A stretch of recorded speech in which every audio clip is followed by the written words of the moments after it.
Hello. Hello. We've done it. Here we are, streaming. This whole fucking thing's getting, like, exhausting and annoying, isn't it? Like, it just feels like I saw on TikTok today, the Israeli propaganda, the pro-genocidal propaganda, uh, it's starting to get, like, aggressive. Like, I saw this fellow, and I posted a video on it on TikTok, because it's so embarrassing that it's like this guy made a rap video, right? They're doing like rap videos to try to give all the apologetics, all of the genocide apologetics, and all of the like, oh, this place is actually Israel, when literally, Eggs D, good to see you. Resist on Twitch, good to see you too. Like, we literally have, like, one of my favorite things to bring up. I should bring it up right now. Yeah, here it is. Right? This is Ben Gurion, like, widely considered the father of Zionist Israel, right? We got a fellow called Bayern2232. I don't think I've ever seen you here before, Bayern. Sup to you, my friend. I hope you're here to be beautiful. This is Ben Gurion, right? David Ben Gurion, widely regarded as the father of Zionist Israel. That they're trying to build a project in Israel now called the Ben Gurion Canal, right? Let us not ignore the truth among ourselves. Politically, we are the aggressors, and they defend themselves. The country is theirs because they inhabit it, whereas we want to come here and settle down, and in their view, we want to take away from them their country. So there's, like, that's like as if George Washington had have just stood up and been like, yeah, the First Nations people living here, right? It's their land, obviously, and we're the aggressors. They're completely right to defend themselves. We're going to take that land anyway. Right? This is the position. This is the position of the father of Israel. So what we're looking at when we run into these pro-genocidal maniacs, Conton, good to see you. What we're looking at is people who are just living in this high state of denial, and every single time they engage in these apologetics, right, they are basically starting every sentence with the phrase, so we know you're stupid, so... And then they say their dumb apologetics or their nonsense propaganda because they think you're stupid. Right? It's really obvious that they think you're stupid. Like, my favorite is when they're like, so all the way back to 1947, right? Like, that's not the beginning of the conflict, my man. Like, that's not the beginning of the colonial project. That's not when Ben Gurion showed up. That's not when when the Zionists showed up, right? You just, like, these people are so pathetic. And then, of course, when I upload my video, basically saying all of this stuff, a little bit more succinctly, because that's the way TikTok works, I get a whole flood of people in the comment section there who are basically just a bunch of fucking Nazis. A bunch of just, like, Zionist Nazis demanding that their illiteracy is as good as my knowledge. And you see, like, all of these celebrities and all of these people rising to the defense of Israel. It's just gross to watch. It's gross to watch this society fall into this real black, dark collapse. That guy, good to see you. Like, I can't wait for, apparently it's slated, they're doing a Marvel movie with an Israeli superhero. It's gonna be, like, absolutely, it's gonna be absolutely brutal. Like, I think it's going to be straight, direct Nazi propaganda. I think it's going to be very straightforward Nazi propaganda. Yeah, I'm seeing leftcom slash ultras. I'm more or less of the opinion that those guys exist in order. Like they probably are backed by CIA and FBI, like to pose as leftists. I'm seeing leftcoms and ultras condemning Hamas for being Iranian puppets who are apparently Chinese puppets. Yeah. Like, if your perspective of the world is that everyone's a colonizer, right? Like, evil can only see evil, right? Like, that's the hard truth of it. If you are in a selfish, evil mindset, then all you can see in the world in front of you is selfishness and evil, and that's the only thing that's the only thing that motivates people, because it's the only thing that motivates you. Gabriel, good to see you. We have a new chatter as well. We've got a couple of new chatters in. That's nice. I don't know what to call you, because I cannot read that. It's very flowery. It's like Cia-D? So, good to see you. Hope you're here to be beautiful. No way. Yes way. I don't even know what you're talking about, but the the idea, you know what? It's great that you bring up China, because I actually have a really, really great article that comes out of the Global Times.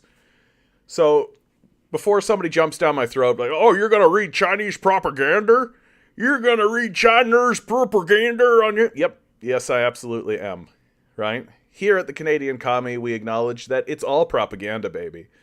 Like, it's all propaganda. That the secret to deciphering what's going on in the world is to understand that everything you read is propaganda from somebody, and that person has their and that person has their bias, their slant. They're trying to persuade you of something. They're trying to convince you of something. Right? And once you understand that, once you make that connection, then it's all good, right? You can read, like, the National Post, which is corporate, far-right, fascist propaganda. You can read Chinese, like, Global Times, which is Chinese state propaganda. You can read the CBC, which is Canadian liberal propaganda, and attempt to decipher what's going on. And all sources are good. The only time that you really should start eliminating sources from your mind is when it becomes obvious that they're lying on purpose, right? Not simply omitting, but straight out telling you lies. So, and any organization that was actually promoting the Iraq War, you can basically just be like, and deleted. You don't need to pay any attention to them or take them seriously at all. Chickadee. Oh, that's nice. In a silly font. What a great... Honestly, the name Chickadee in a silly font, that's exactly what you want to do with the name Chickadee. Well done. Well done. No way in response to your Israeli superhero comment. Yeah. I forget the name of the hero, but it's going to... Like, first of all, Gal Gadot is Israeli. She served with the IDF. And and they're going to have, in the new Captain America movie, they're going to do a new Captain America movie, and one of the characters in it is going to be an Israeli superhero, and she's literally going to wear the colors, right? She's going to wear the Star of David and everything. Like, it's not going to be, Sabra. Hey, let's just look it up, right? Why believe me, right? Marvel Israeli superhero Sabra. Yeah, Sabra. Yeah, here she is.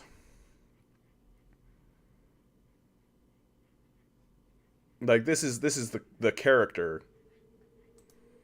But we've got Disney's new Israeli superhero film. Yeah. When is this film coming out? Yeah, set to be released 2024. Captain America, New World Order.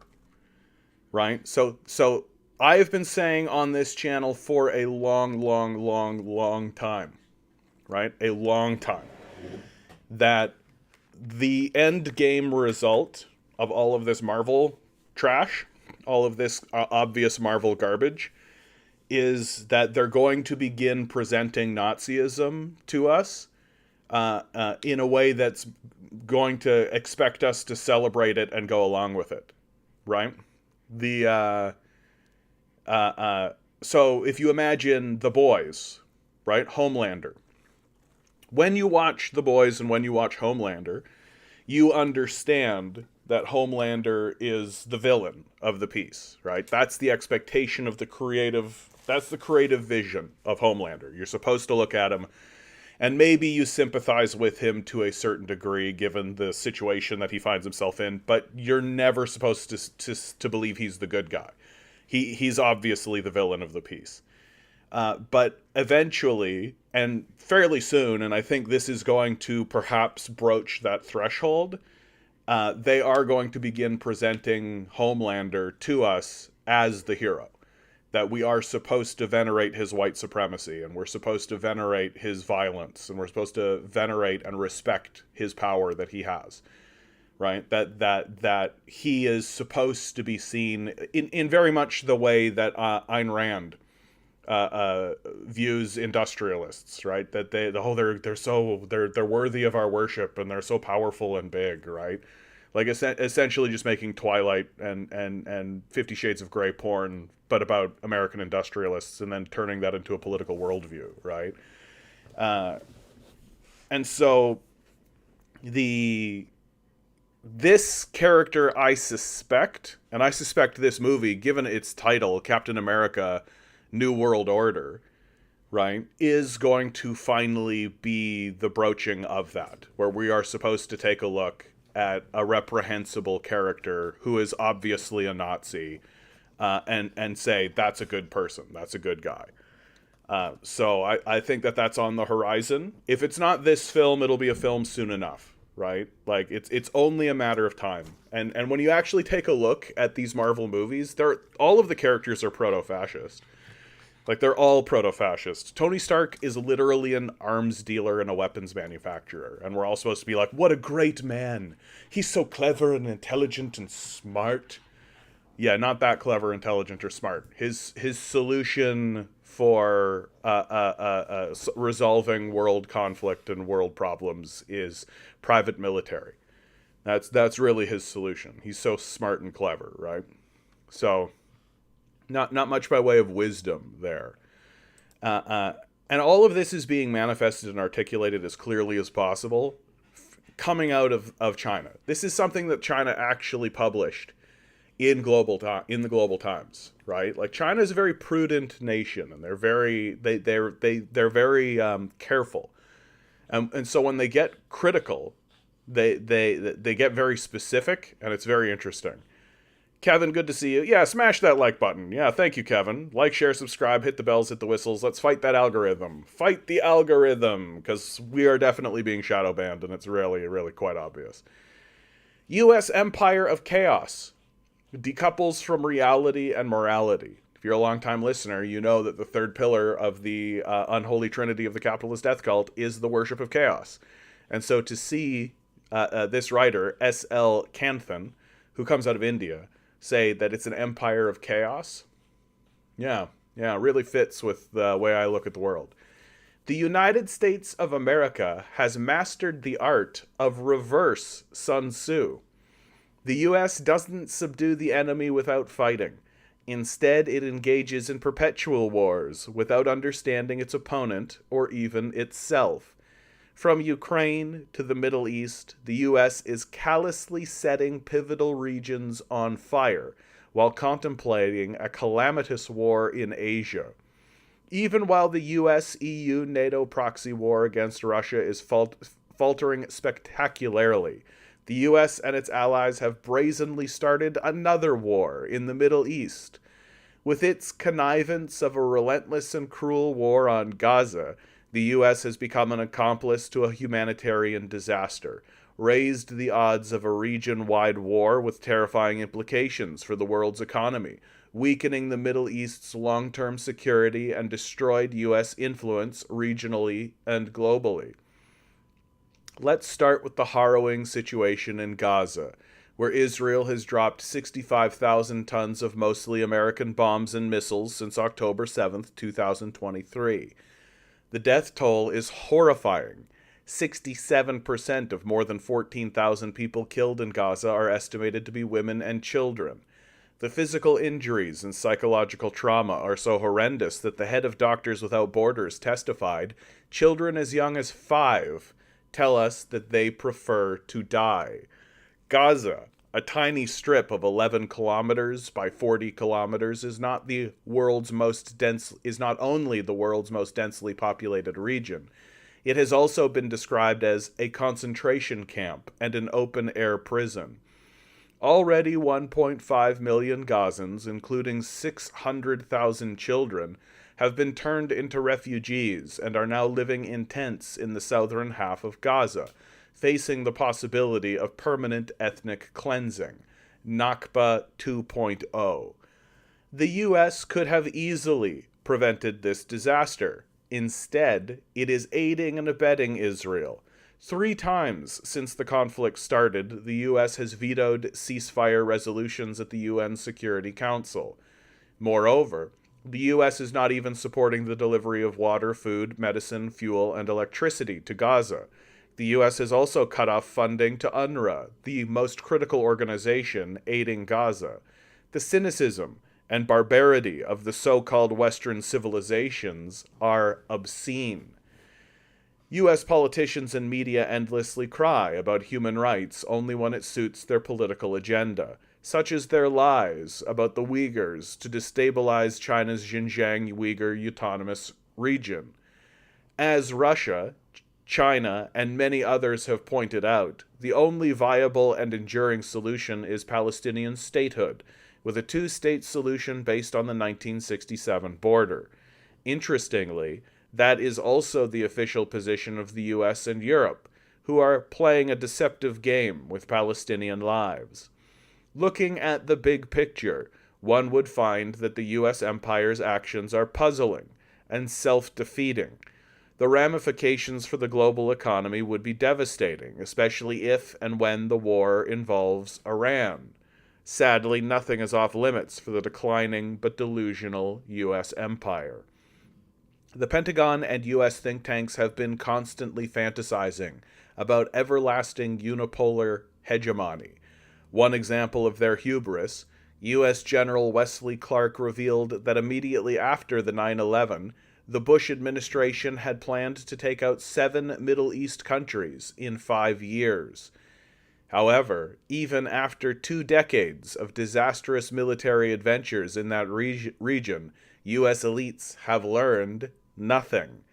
Consider how the U.S. and the U.K. are bombing Yemen's Houthis rebels, who have been attacking and sometimes capturing or sinking Israeli and Western ships in the Red Sea as a retaliation for the destruction of Gaza. The Houthis, who seem astonishingly immune to U.S. attacks, are shooting down $30 million U.S. drones and have become the first in the world to use anti-ship ballistic missiles. Another daunting group in the region is the Hezbollah, the world's most heavily armed non-state actor. With its formidable arsenal of ballistic anti-tank, anti-air, and anti-ship missiles, the Hezbollah can pull Israel and the United States into a decade-long war of attrition. Meanwhile, U.S. military bases in Iraq and Syria have been under constant attacks from a myriad of resistance groups. Plus, the Iraqi parliament has reiterated its decades-old demand. Go home, Yankees. Back in the U.S., Kellogg's is promoting cereals for dinner because poverty is skyrocketing. Homelessness and suicide rates are at record levels, and the country is so polarized. However, oblivious to all these domestic crises, the U.S. military-industrial media complex is driving the nation into an abyss while endangering the rest of the world.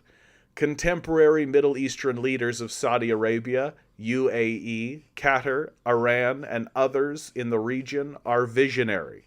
For example, Saudi children are learning the Chinese language, and Prince Mohammed bin Salman is building futuristic cities. These leaders are working with China and BRICS to focus on trade, development, and cooperation. A post-Pax Americana world is emerging, and it will be free from the anti-Sun Tzu dogma of the empire of chaos. The author is a geopolitical analyst, columnist, blogger, podcaster, and writer based out of Bangalore, India. His work can be found on Substack, X, and more. Opinion at globaltimes.com.cn. The idea that the Chinese state allowed this article to be published is pretty stunning, frankly. It's pretty stunning. Secrets, good to see you. Good to see you, Secrets. Like, this article essentially lays it out and is essentially what I've been saying. Like, I think that this is accurate, that the United States is this waning power on the world stage. It's doing nothing to prevent it, because the United States doesn't actually have its thinking rooted in reality. It isn't actually rooting its ideology or its principles, right? I prefer principles in what's real in the world and where power actually originates from and where power actually comes from, and what makes a state successful and what makes a country successful and what makes a civilization successful. That a lot of the rhetoric that comes out of the United States is surrounds this idea of God-given, that it's just natural and normal and a divine right that white Westerners are the deciders of everything that is good and holy in the world. And this idea, if you want to call it an idea, is collapsing. And it's collapsing at a rapid pace. And the rapidity of the collapse will only accelerate as the rest of the world begins to understand that a pivot away from the United States towards more stable and more realistic cultures and civilizations is in their best interests. So I think it's going to be disastrous for the American empire, and the American empire is doing absolutely nothing to prevent it. In fact, I would argue that they're doing everything they can to accelerate it, and that it's going to accelerate. Lenin has this great quote, right? There are decades where weeks happen and weeks where decades happen. That's going to be what it's going to be like in the United States. The swiftness, the acceleration of it is going to, it's going to seem like it's going to happen all at once. And I don't think that there is anything the United States, I mean, that's actually not true. I think that there is things that the United States could do in order to get in the way. But there's no sign whatsoever that anyone in any position of power anywhere is actually interested at all, even remotely interested in confronting it and doing what needs to be done. And what needs to be done is actually supporting people on the ground. That the best way to build a civilization and build a society is to build it. The best way to feed people is to give them food. The best way to house people is to give them houses. The best way to solve these problems is to solve these problems. And what the United States empire does instead of solving the problem is they erect institutions to extract wealth from people under the claim that they're going to solve the problem. But then the institution, the organization, simply exists to essentially look at the problem. And follows the clean line of what America and what current American capitalism stands for, which is the extraction and abandonment of the populace. That's what American capital actually stands for. And that flows very neatly with what the modern ethos and what the modern idea of American capital is today, which is, very cleanly, the best way to build a society is to destroy it. This is the libertarian idea. This is the anarcho-capitalist idea. This is the best way to build a society is to destroy it. And the faster you destroy it, the richer you will get. You'll build the society faster if you destroy it. We need to dismantle social services. We need to dismantle we need to dismantle organization. We need to dismantle regulation. We need to dismantle anything that is used to actually build the civil society. And through that process of destroying the civil society, we will build it. Yeah, to look at the problem, they have to admit there is one. Yeah, and at this stage in the game, it seems as though acknowledgement is all people want. Here in Canada, people are turning to the Conservatives in droves. It looks like in the next election, the Conservatives are going to win, and I don't think it's going to be particularly close.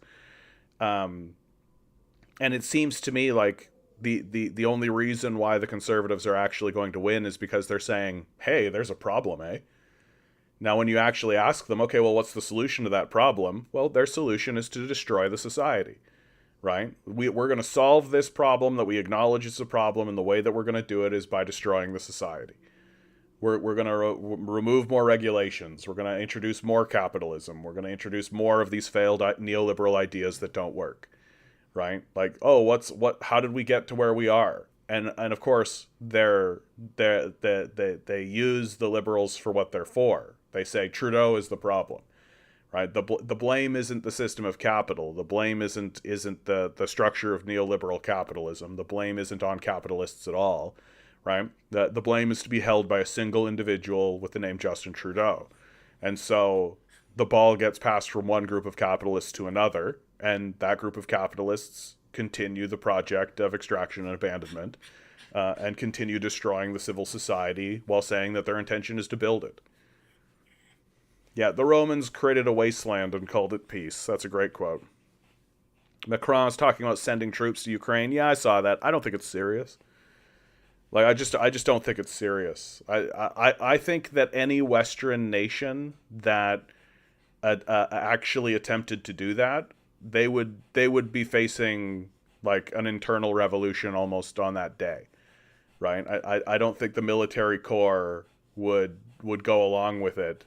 I shouldn't say no Western, because like it pays to remember that this whole situation with Aaron Bushnell, right? This whole situation with him martyring himself and self-immolating himself happened because he was ordered to go and be complicit in a genocide. And he said he wasn't going to be complicit in that genocide. And he was told that it was mandatory, that he had to go do it. And so instead of that, he chose to self-immolate. And so if you start to see troop movement through mandatory demands, I think you're going to see, well, and this is the thing, you're not going to see it, but there definitely exists within the military and within these organizations a lot of disruption. I don't think people are willingly going along with it. I also think it ends up being political suicide. Because the reality is that, sure, there's a very large vocal minority of psychopathic, genocidal, crazy people, right? Like, sure, and they might call themselves liberals, and they might call themselves, I'm interested in social reform, right? As long as it means I get to kill babies, ha ha ha, right? But these fascists, right? These fascist losers are completely fine with killing their own children, if it means they get to continue the warmongering and the war machine, and they get to say, haha, we're the best because we got one over on the Ruskies, right? I think the thing especially about a lot of these wars, about Ukraine specifically, and what a lot of people are really actually beginning to ask and kind of glom onto is why are we involved in that conflict at all? Why are we acting the way that we're acting in Ukraine at all?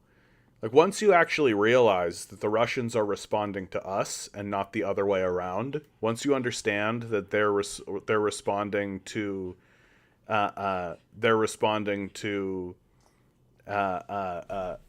coup, and they're responding to the United States funding neo-Nazis, once you understand that, then the question is, why are they doing it? Well, they don't know why they're doing it. Mulrooney is dead?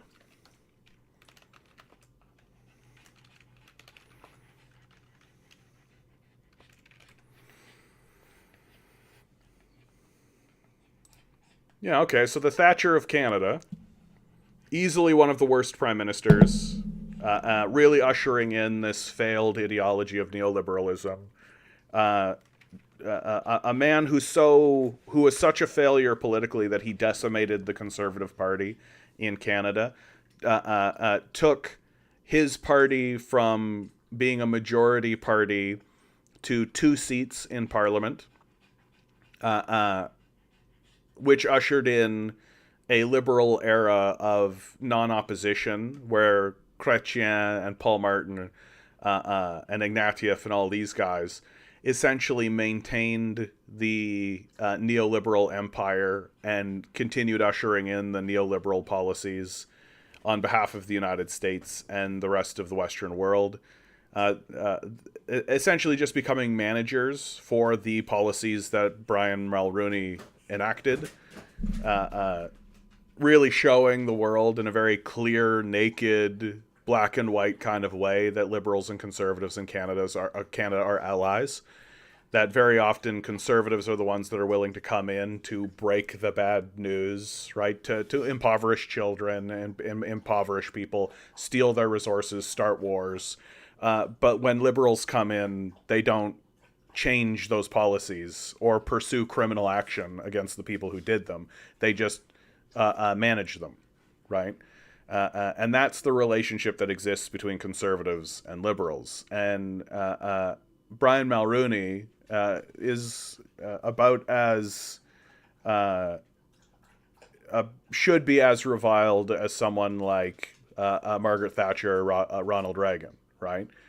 Like, here's a guy who took a look at the problems of Canada, and instead of saying, oh, hey, maybe the billionaires should chip in or do something meaningful when they're worthless parasites that just boil on the side of the society.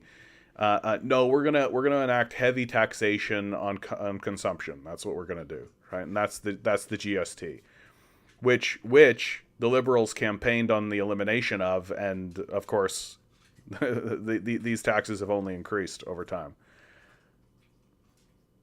Mulroney began NAFTA. Yeah, he was part of that for sure.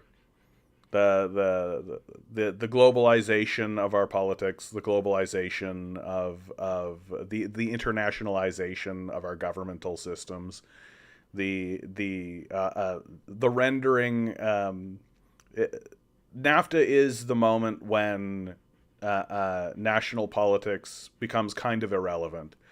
That essentially they declare electoral politics to not have much by way of meaning, and that everything is going to be decided by corporate lawyers in boardrooms, negotiating amongst one another, who are appointed, of course, by corporate owners and big international institutions like the IMF.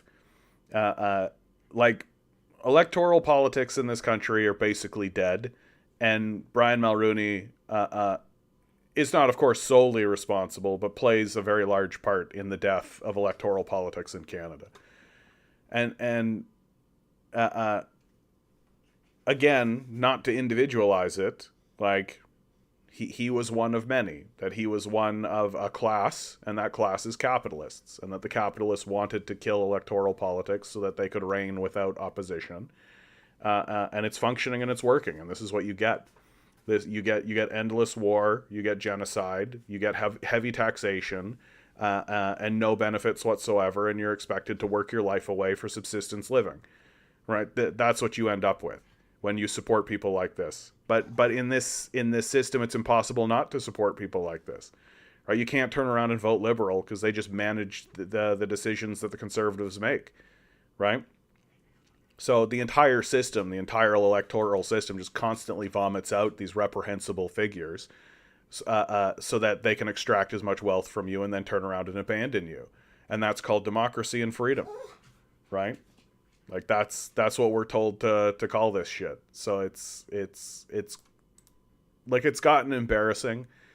But the issue, of course, is how do you even broach this kind of stuff with the average citizen and actually get them to listen?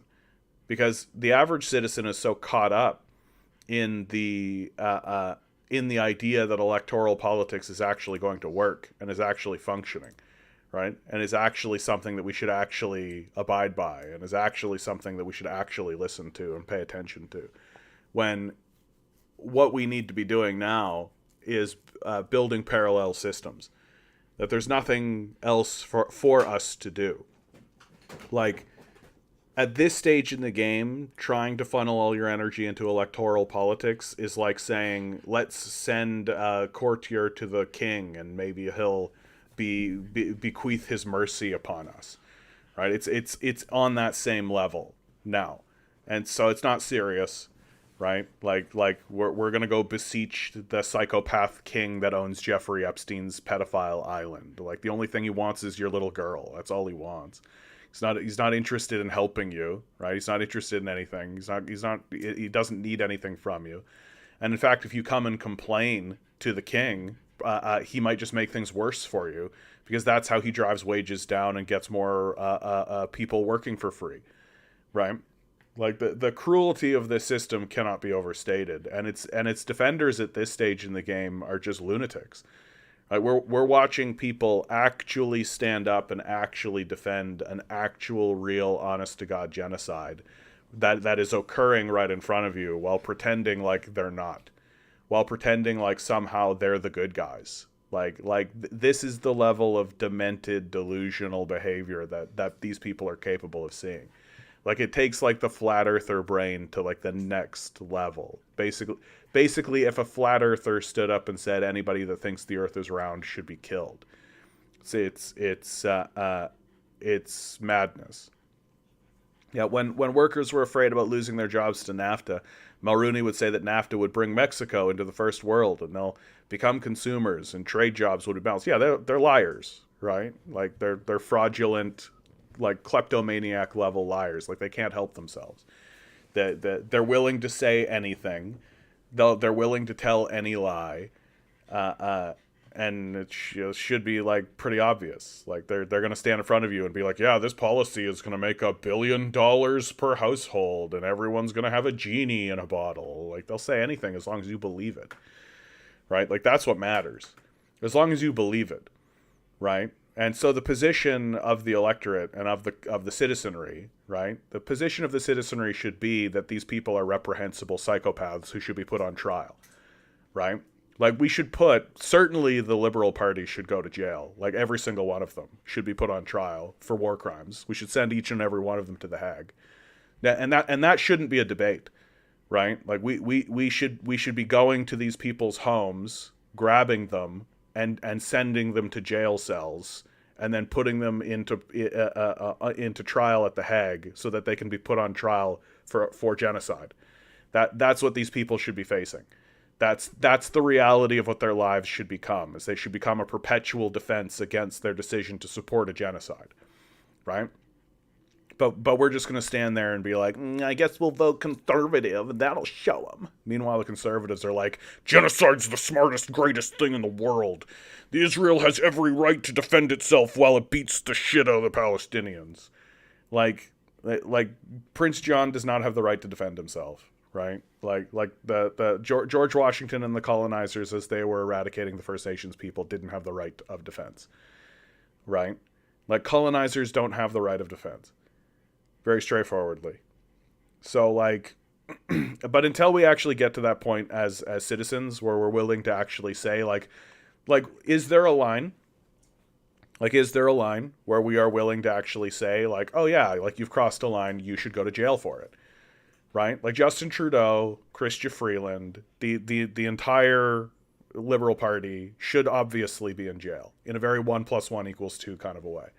They're guilty of aiding a genocide. They support a genocide. They support a genocidal people.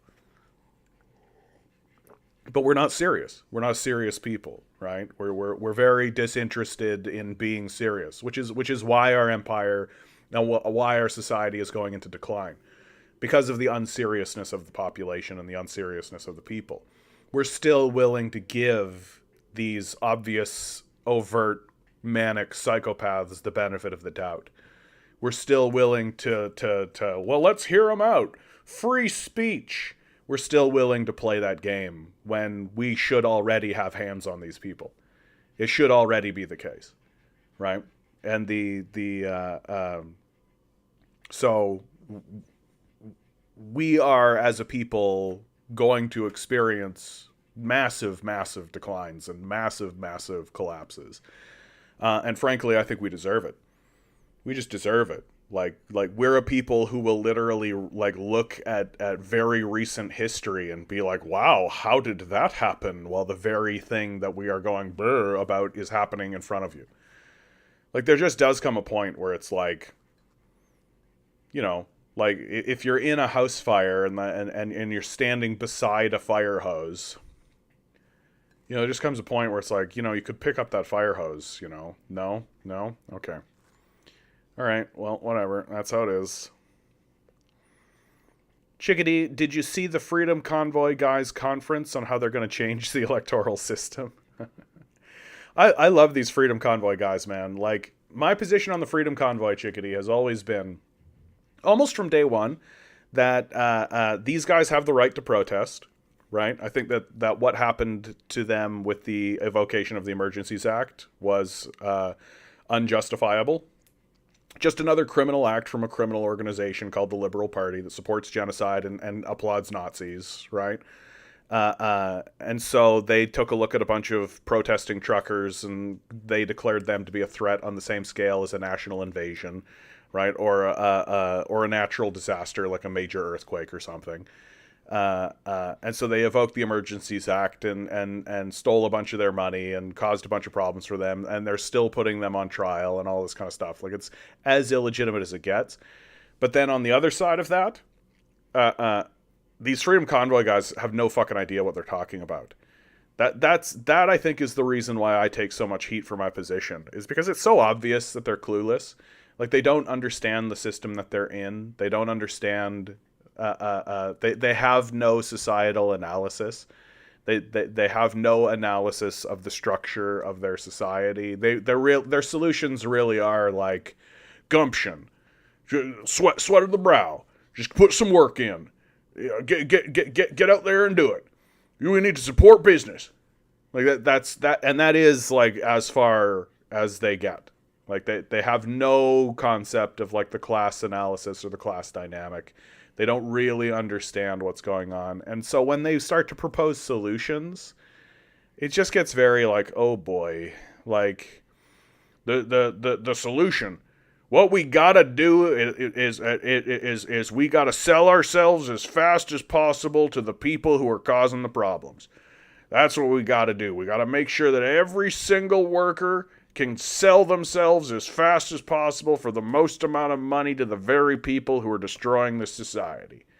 Like that's essentially where their policies end up. And so like what's their change to the electoral system?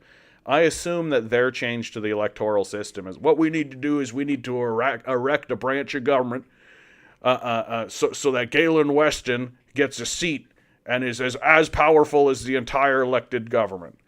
Like, I assume it's going to be something like that. Because, like, these guys are so, like, libertarian-brained and so dumb that they're going to say, like, they venerate and worship power, fundamentally. They venerate and worship money, right? Like, they worship money.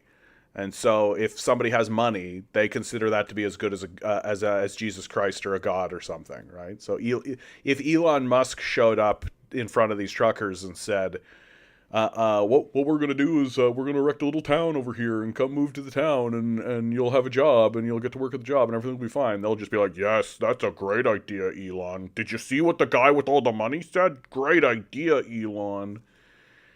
Right? Because they're not, they don't actually have an analysis. Right? And I think what makes it extra bad, like if you actually listen to like Pat King, I think Pat King is the big one. Like, people like Tamara Litch and other organizers within the Freedom Convoy, I think, are just basically motivated by a sense of personal injustice. But they rarely actually speak up and talk about things from a structural position because they don't know anything about that. But then you end up with guys like Pat King who do start to talk about things that way. And it's so fucking obvious that he has no idea what he's talking about. But he thinks he does. Like that's the dumbest person in the room every single time, is the person who believes they know something when they have no idea what they're fucking talking about, right? Like I get that all the time on this stream, right? People come in here and they want to condemn communism and they want to go after it and they want to do all this kind of stuff. But then I start asking them pretty basic questions about, okay, what's communism? What is it? And they don't know. They don't know anything, right? So they're just overwhelmingly confident in their illiteracy. And that's more or less what I think the Freedom Convoy guys are going to be like, right? Is they're just going to be overwhelmingly confident in their own illiteracy. And their solutions essentially will boil down to, let's just sell ourselves to capital as fast as possible. That's the solution, right? Paying no attention whatsoever to the reality that it's the capitalists that are causing your problems, right? The capitalists are the problem.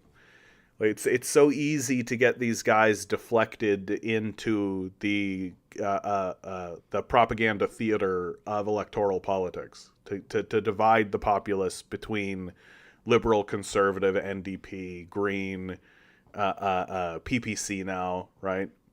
That and they're more than willing to get wrapped up in it. They're more than willing to get wrapped up in it, and it's not going to be until these guys start to understand that the electoral system is just it's a game show, right? That's why in the United States the winner of it very recently was a game show host, right? Because it's just a game show. Like it's structured to be a game show. It's presented to us as a game show. It's not. And then when the people who are in the game show take power, right? They're not the ones that are making decisions. They're just managing it, right? The actual decision makers are the people who fund the game show. Like that's what it is. Mabler. Hello, Social Democrat. I am a communist. I am not a social democrat. I think that social democracy is a limited perspective that only actually functions if there is a legitimate threat of communist revolution. And so to the social democrats out there who are listening to the idea of social democracy, you're welcome. You're welcome that there is any society anywhere out there that has any benefits going whatsoever because they happen because of communism. You're welcome. Like there's a reason why since the fall of the Soviet Union there has been no major advancement in any social democracy anywhere. There's been no major development, right? That the social democracies have essentially just been defending themselves from aggression. And eventually the populace will get will start to lack vigilance. The capitalists will begin to that process of declining the vigilance of the populace, and they'll begin regressing the society, which is the goal, right? That's the goal.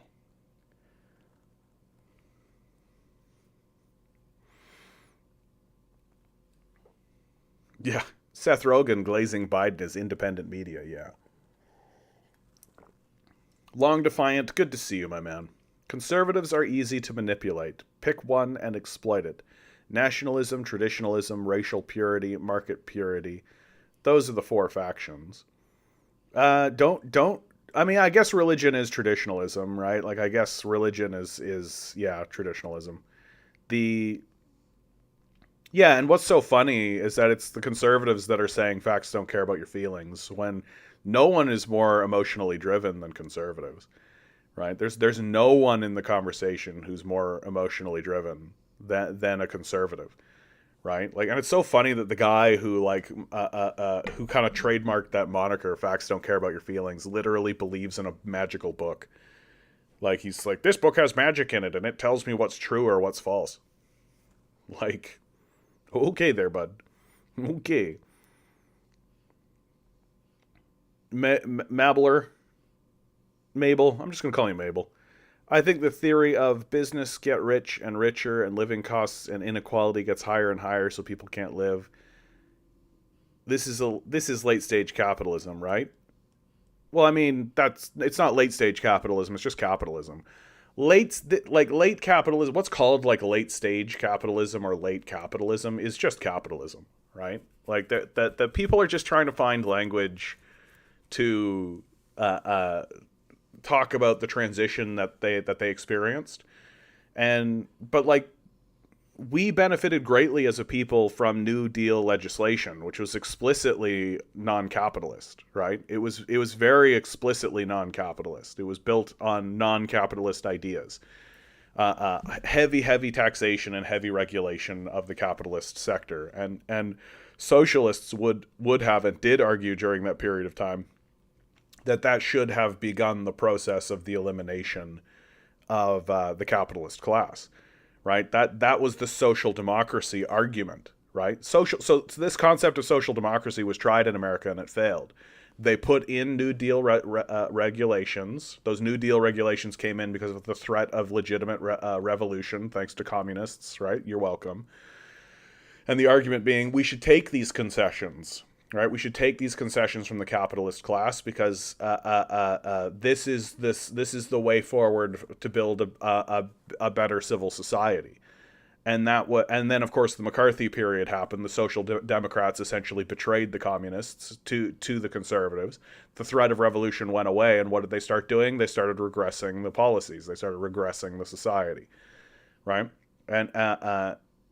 And so we're not experiencing late stage capitalism. We're experiencing capitalism, right? It's this isn't.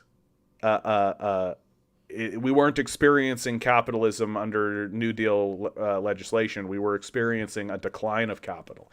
We were experiencing a society moving away from capitalism, right? This is capitalism, and it's going to get much more aggressive, right? It's going to get much more aggressive. But for instance, America is now expensive to live. I mean, I would argue that America was always expensive to live.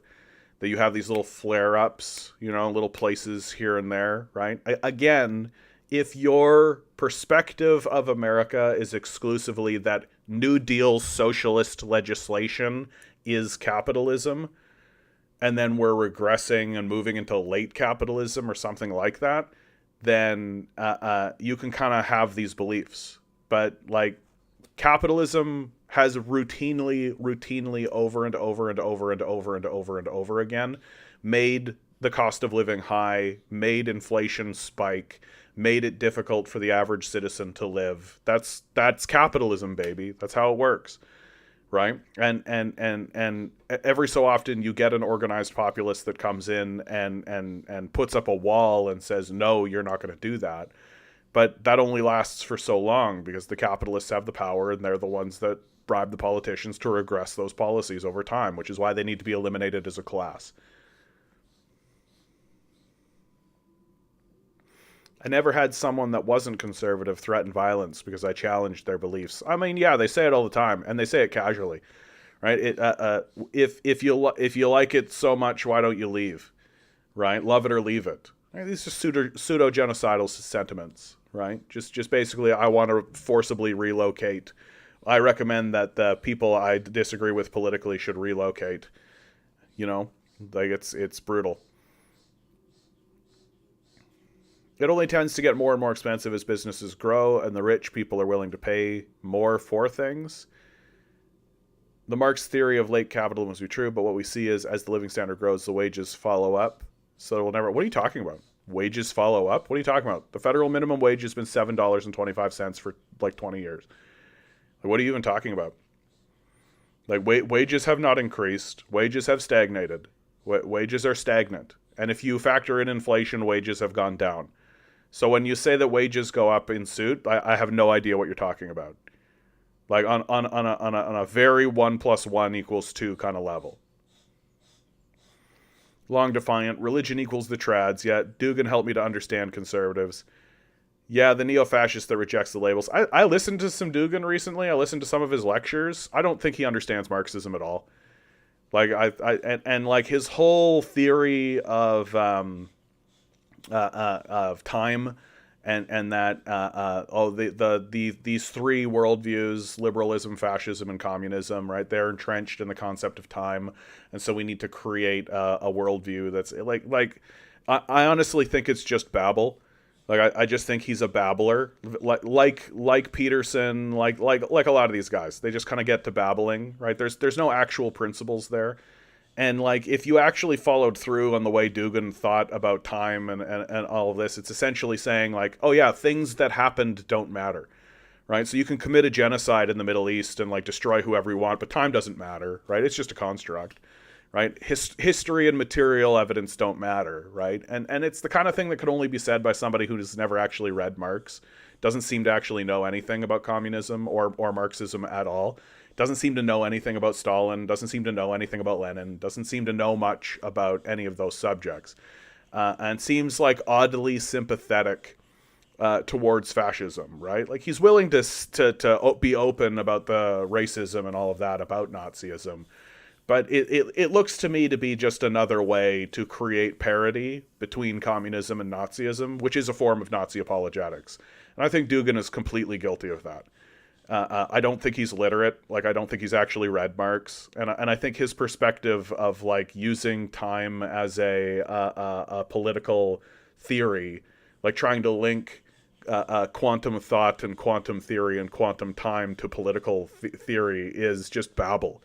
And when you actually, like, decipher it and you actually break it apart, it's fucking nothing. There's nothing there. There's no principles, right? And it seems to me like the principle is just, work hard and be rich.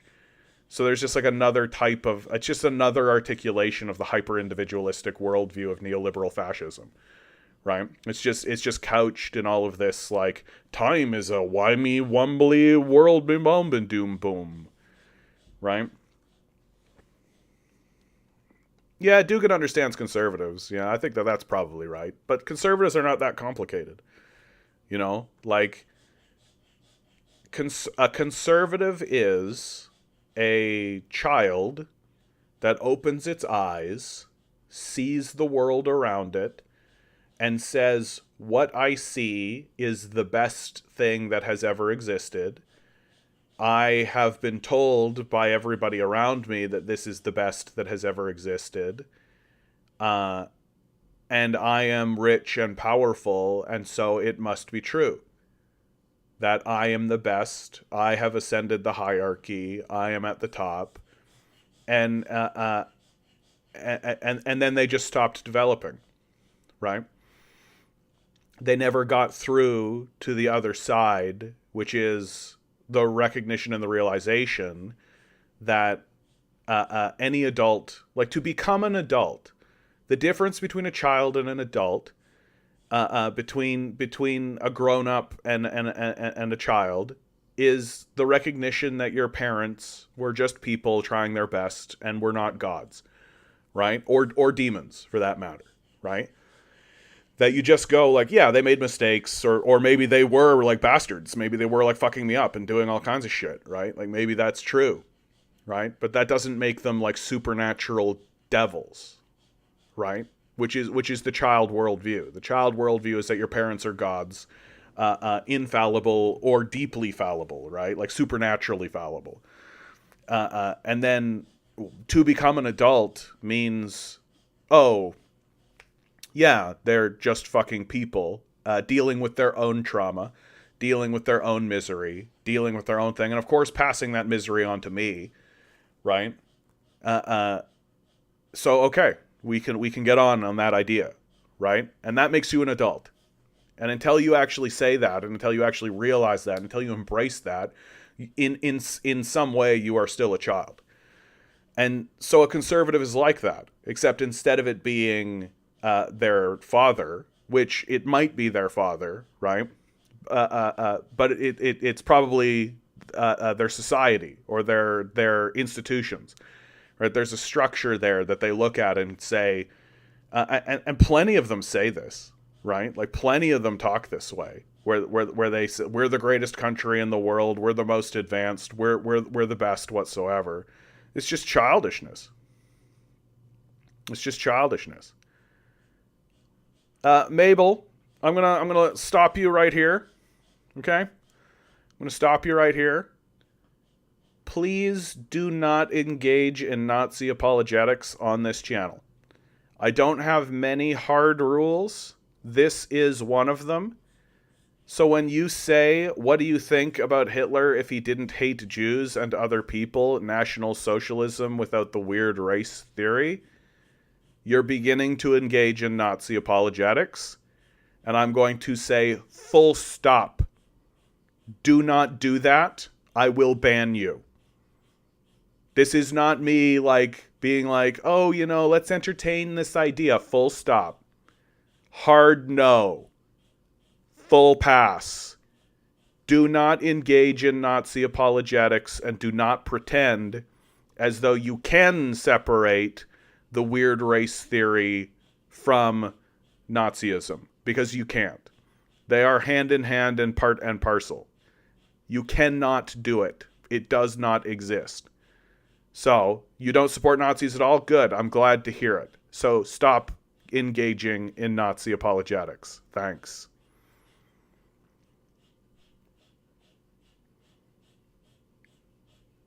So, my perspective of the conservative worldview is that they're just like a child.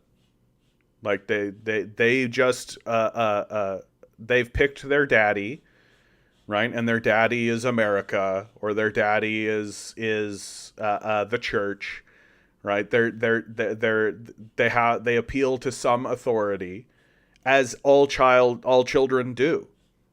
And once you grow up, you begin to recognize that, yeah, okay, like the system of America is obviously like it's obviously flawed, and they have every reason to be disingenuous, and they have every reason, and we've actually got a lot of evidence to show that they lie all the time, right? So why should we believe what they have to say, right? And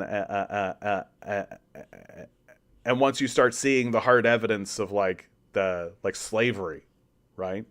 Like, so it's only really a child that can maintain this worldview. It's only really a child that can continue believing that, like, oh, black people just need to work harder, right? Like, you're a little kid, right? Like, you don't actually understand what's going on in the world, and nor do you want to, right? I think that's a big part of it. Being a conservative means not wanting to understand what's going on in the world. That people should pay attention to me because I'm the best and the smartest and the greatest, right? And obviously that's true because I'm rich, right? So it's a self-reinforcing ideology. Social democracy eventually has to become punitive to force people to work. Look at Britain, heck, all of Europe. I mean, like, I often find myself contemplating and thinking, like, if we had a machine that could just create food, and if we had a robot that could go around with like a hammer and just fix and maintain all of the properties for us, like if we automated the process of delivering food and shelter, like fully automated, there's literally not a single drop of human sweat or blood involved anymore. The entire process on every level that you can contemplate and imagine has been completely, fully automated by a robotic workforce, right? What would we do about that? Under the system of capital, I know exactly what we would do about it. We would still withhold food and shelter and tell the humans to get to work, right? That's what we would absolutely do. And so you would see mass poverty and mass homelessness, mass suffering in the streets. Meanwhile, someone like me goes, what? No, just give people access to those things. Like, and don't create any kind of,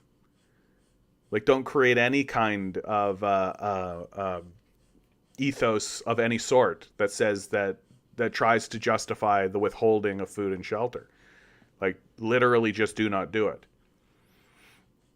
And like, we obviously don't live in a fully automated we don't live in a fully automated system, but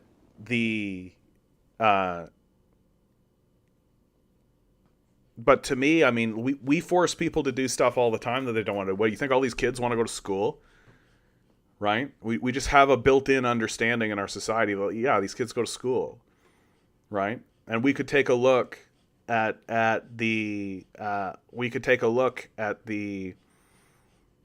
things that need to actually be done in an actual, real kind of a way, and just build that labor into our system. We could very easily do that. I don't think it would be difficult to do, right? But we're not interested in that. We're interested in enriching 10 guys.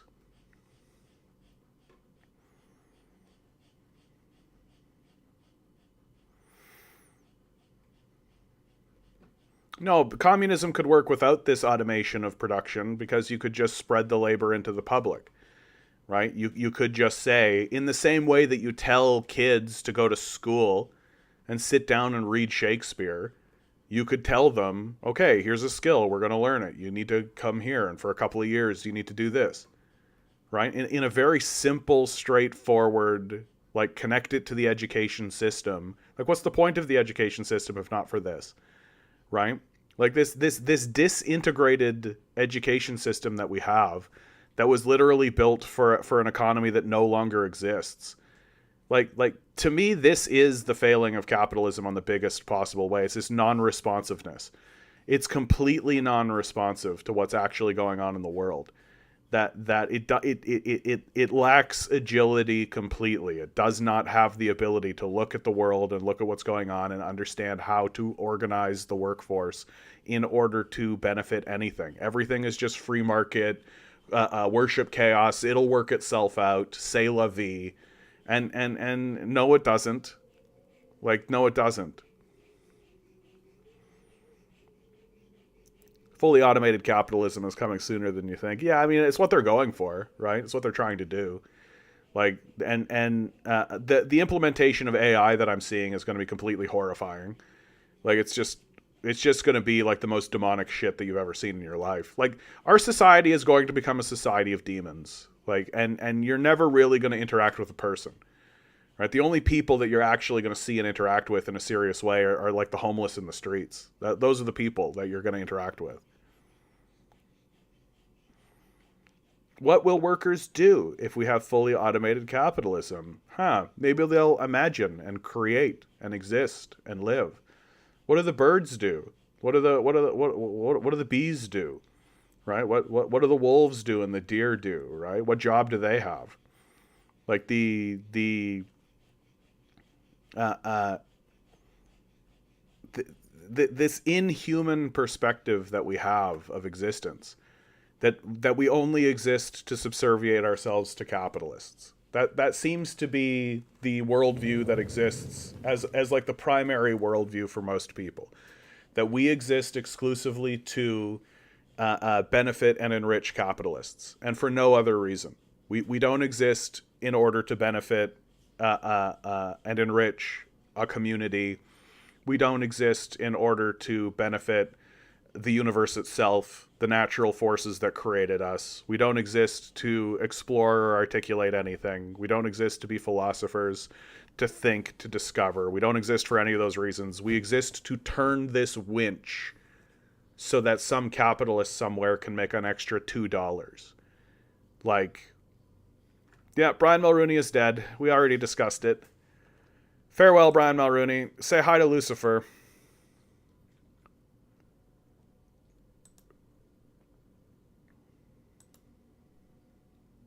This story right here is actually a really big deal for the Biden administration, and they should take it more seriously.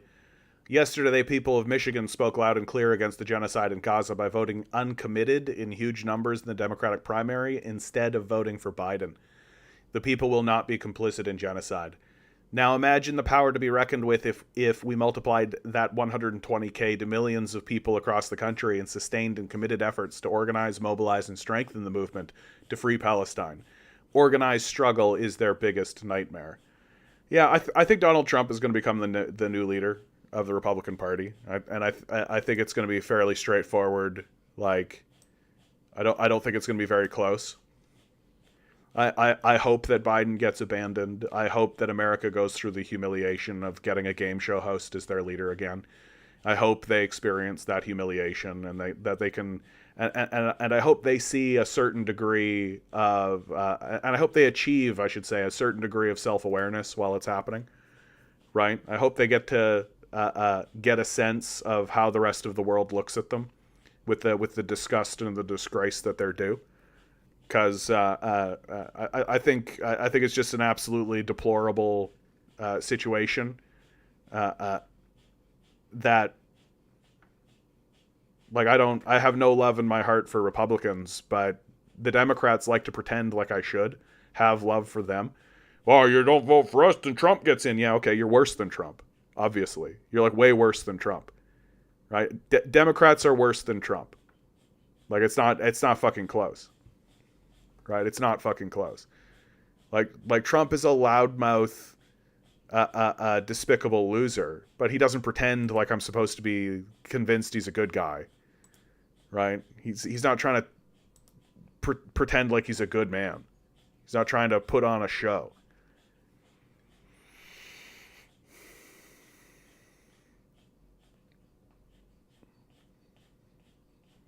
AI and robots don't shop, so I guess that fully realizes capitalism's fundamental contradiction. Yeah, that the creators of goods can't buy them. But I mean, the goal of the capitalist class is to extract and abandon. That's the goal. The goal is not to the goal is not to build anything reasonable or rational, right? The goal is to just extract as much wealth from your colonies, and that's all America is now. It's just a big colony for the rich, and then create like a new society, right? To create like a new organization that exists, and so you'll have like the territories of Zuckerbergia and the Muskerville, right? Like you'll have like all of these like places that are where the actual wealth lives, and that will be considered like a holy sacrosanct territory, and the rest of it's just a colony to extract as much wealth as you possibly can from. And so they don't care if the slaves can buy goods. They don't give a shit if the slaves can buy goods. It's about extraction, right? It's about extraction. They don't care to turn around and sell a product, right? Like, what, you think Elon Musk is making these big fucking cars and like all this Tesla bullshit for you, right? Like he's doing it because he gets to jerk himself off about it, like, and pretend and cosplay as an Edison person. Yeah, production isn't the source of value because it's not a full circle. Production without consumption is just digging ditches, and AI is good at ditches. The I I say it over and over again, right? We would be better off if we just left all of this and went and laid down in a field and stared at the sky. That if that's the type of people we became, where we just stared at the sky and stopped paying any attention whatsoever to what was actually like to these capitalists, like if that's what we became and if that's what we were doing, we'd be much better off than what we're doing now. Like, can you imagine a society where most of the labor has been fully automated, right? Most of the agriculture is fully automated. Most of the maintenance of our buildings and all of that is automated. And there's literally no demand whatsoever for your labor outside of maintaining the food supply and the shelter supply. That once those things are done, then everything is basically just, okay, well, live your life. And from that, true productivity will spring. True productivity will come out of that. And a society that wants to pursue goals and initiatives will pursue those goals and initiatives. They won't need to be forced to do so in lieu of starvation, right?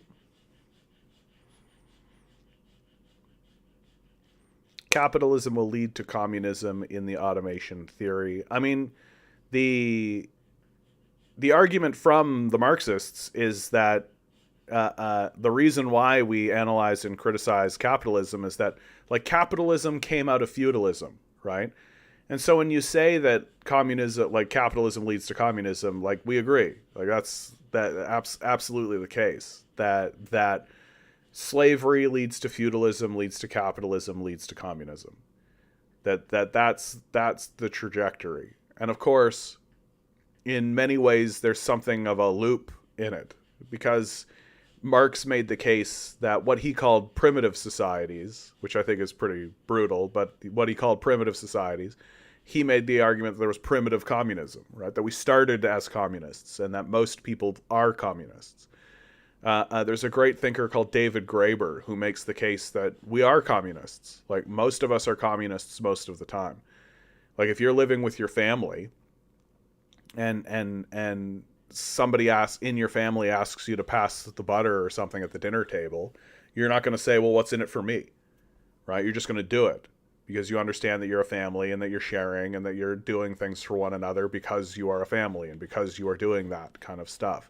You're not engaging in this transactional relationship that capitalism demands. And so you are a communist, and everybody is a communist, right? That you've got to be trained to be a capitalist. That capitalism requires a lot of training. It's why you're in school for 12 years, right? It's why they waste your time with high school, and it's why they get it driven into your head about how to be a good capitalist. Mr. Moon, the growth imperative, more for more forever, really comes from the way money is created by private banks creating debt. If I create money, that's counterfeiting. If a private bank does it, that's cool and normal. Well, I mean, like, money doesn't really exist, right? Like, it's not a real thing. Like, it isn't. Like, that's the part about all of this that's just so fucking bonkers, right? Like, money isn't real. Like, it's not a real thing. It's just this. Like, I find it so difficult to, like, do money management and do financial management and do all that kind of stuff because, like, it's so obviously, like, a false god that we've erected and built our society on, and it's just so fucking bullshit. It's just total nonsense. Even if we could produce a lot in full automation, we would still have limited resources. This is why communism wouldn't work. I think that's like a fundamental misunderstanding of what communism actually is about, right? Like, capitalism is the one that argues for infinite growth, right? Communism argues for stability, right? And argues for sustainability. It doesn't argue for infinite growth the way that capitalism argues. Like, that's a real, like, communism is when capitalism argument. Like that's what that is. And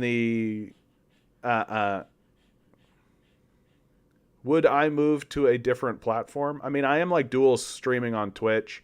I'm trying to get my TikTok numbers back up so I can start streaming on TikTok again, right? So I don't know that I would move to a different platform, but I'm open to multi-streaming. Like, that's fine.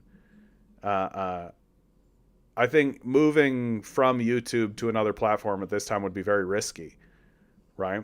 It'd be a very risky move for me, and I would stand to, yeah, Rumble.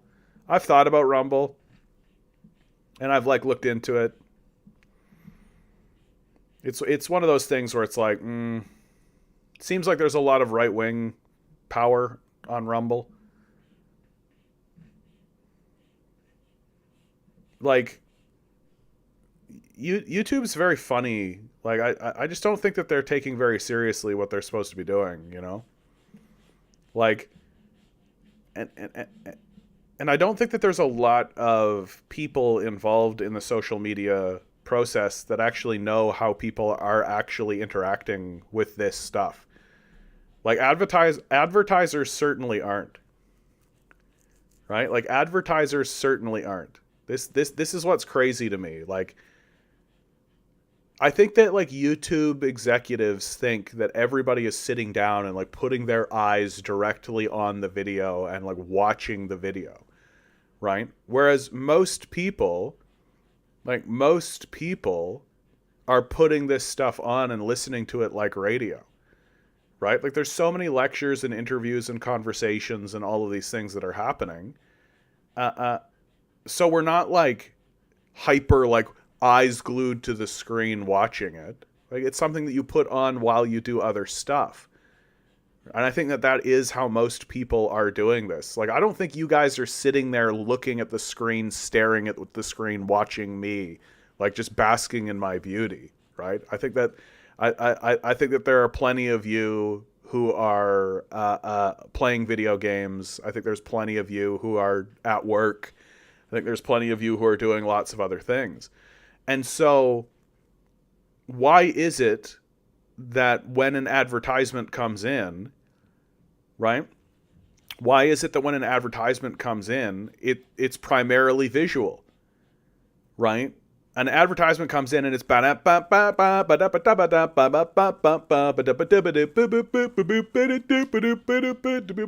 for when you need to live the best life.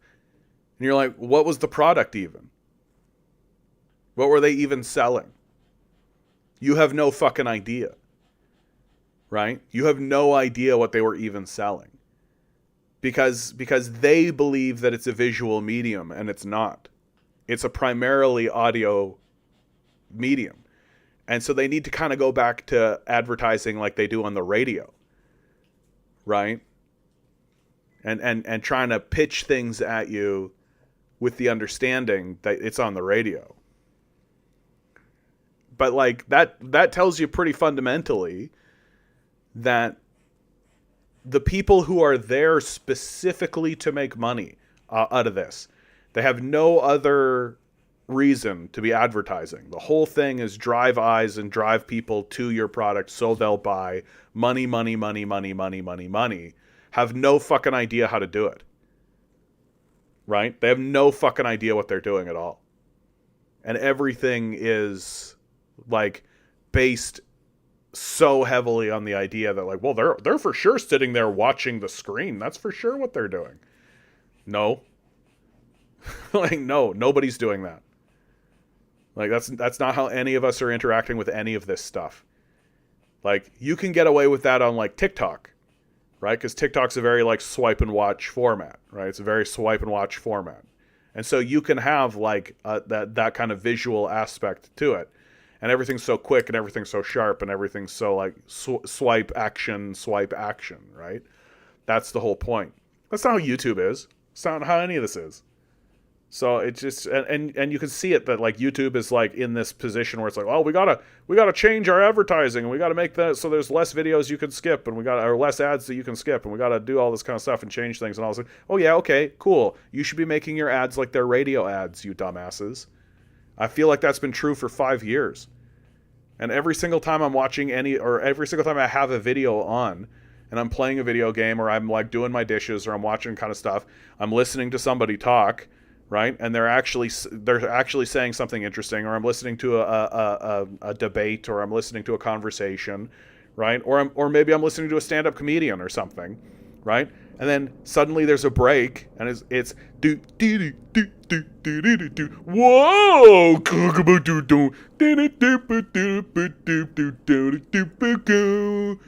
Yeah, you should have thought twice about that.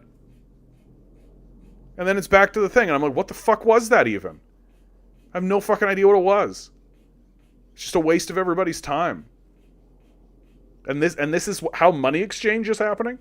This is how you're exchanging money, right? Your product sucks. The people making these ads obviously suck, and they obviously have no fucking idea what's going on. Here's your capitalist innovation, everybody. Like, it's just so dumb. Like, it's just so obvious that these people are detached from what their product actually is, right? Like, and that to me is the true nature of capitalism, that you end up with people who are like inheritors of these products, but they have no idea what they are, and they don't know what they do, and they don't know how people are interacting with them, right? They have no concept of any of this kind of stuff, that they just have it.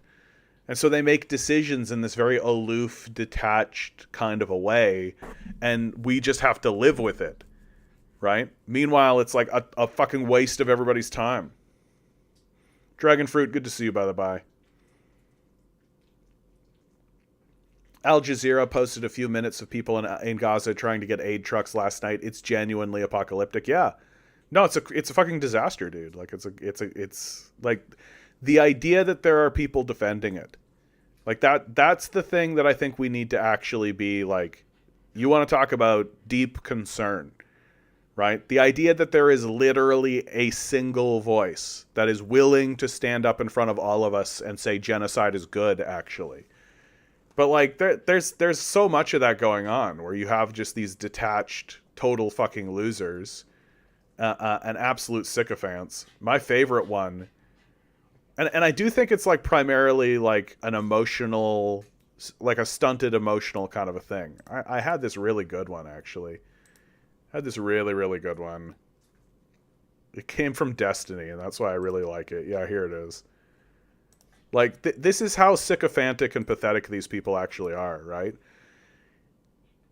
This is from Wineface C.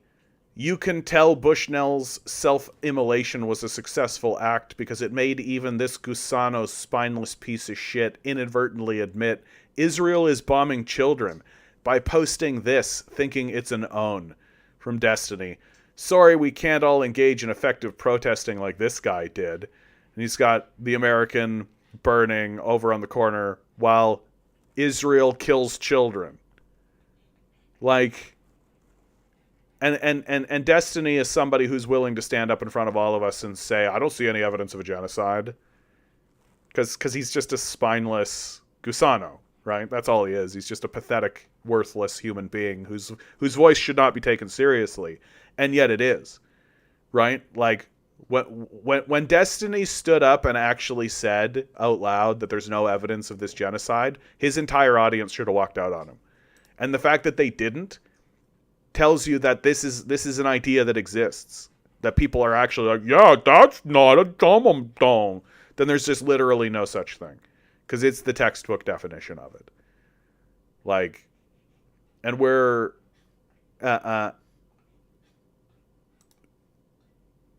supposed to buy into this shit. We're supposed to listen to these people, right? Like, we're supposed to listen to Destiny, and we're supposed to listen to Vosh, and we're supposed to listen to Shapiro, and we're supposed to listen to Peterson as they actively discredit themselves in front of us. Like, it's staggering to watch. And the fact that they have any viewers and have any popularity whatsoever should be very concerning. Should be deeply, deeply, deeply concerning, because now it's no longer like, well, I have a different perspective. Now, I think that people should pull themselves up by their bootstraps, and they should actually, an individual should take responsibility for itself. Now it's literally, you are actively funding an open genocide that anybody can see, and the Hague, the organization responsible for legislating against the Nazis, is calling it a genocide, and you're denying that it exists. Like, that is the end of you as a credible thinker. You're no longer, like, I don't care what you think on any subject. Like, we can literally eliminate what you think, right? And we should. Like, that's what these guys don't actually realize, is that, like, anytime they stand up from this day forward, we can be like, you guys said that genocide didn't happen. Who cares what you think? And that's the only thing that anybody should ever say to these guys ever. Oh, you think that? Who cares what you think? You think a genocide didn't happen. Get the fuck out of here. You were defending a genocide. Get the fuck out of here. It's the only thing that you should ever say to these guys ever. And it's the only thing I'm going to say to Peterson, Shapiro, Destiny, Vosh, all these guys. You were defending a genocide. Get the fuck out of here. Who cares what you think? Communism killed 100 billion people. Who cares what you think? You were defending a genocide. Get the fuck out of here. Who cares? I'm not even going to engage these guys anymore, and they shouldn't be engaged. No one should be engaging these guys as serious voices. And if somebody stands up and says, like, I really like Shapiro, you can just be like, oh, so you're an idiot. Get out of here. We don't need to listen to you. Goodbye. Ban. Farewell, genocide defender. Like, we don't care what Nazis think. I don't care what Zionists think. I don't care what these guys have to say about any subject. And my assumption is that when they stand up in defense of something, it's so that they can just rape children in front of us and destroy children and get away with destroying people's lives and trying to convince us that genocides are fine, actually. Like, that's what these guys are trying to do. These guys exist to normalize genocide. That they want us to all go along with the idea that it's completely fine to murder millions of people, steal their resources, and steal their land, and that's actually a good thing. It's actually a good and normal thing to do, actually. And these people should be arrested. Like, this isn't a free speech issue, right? This is a defense of an obvious naked genocide, and they should go to the Hague and be tried as propagandists the way that Goebbels was tried. That's where these people should go. Like, no, it's not normal. No, you don't have the right to do it. No, you don't. It's not a free speech issue. No, too bad. Tough shit. Go to jail. Right? You fucking Gusano losers. And yet we're all supposed to stand up and go, well, let's listen to them. Let's listen to what their perspective is.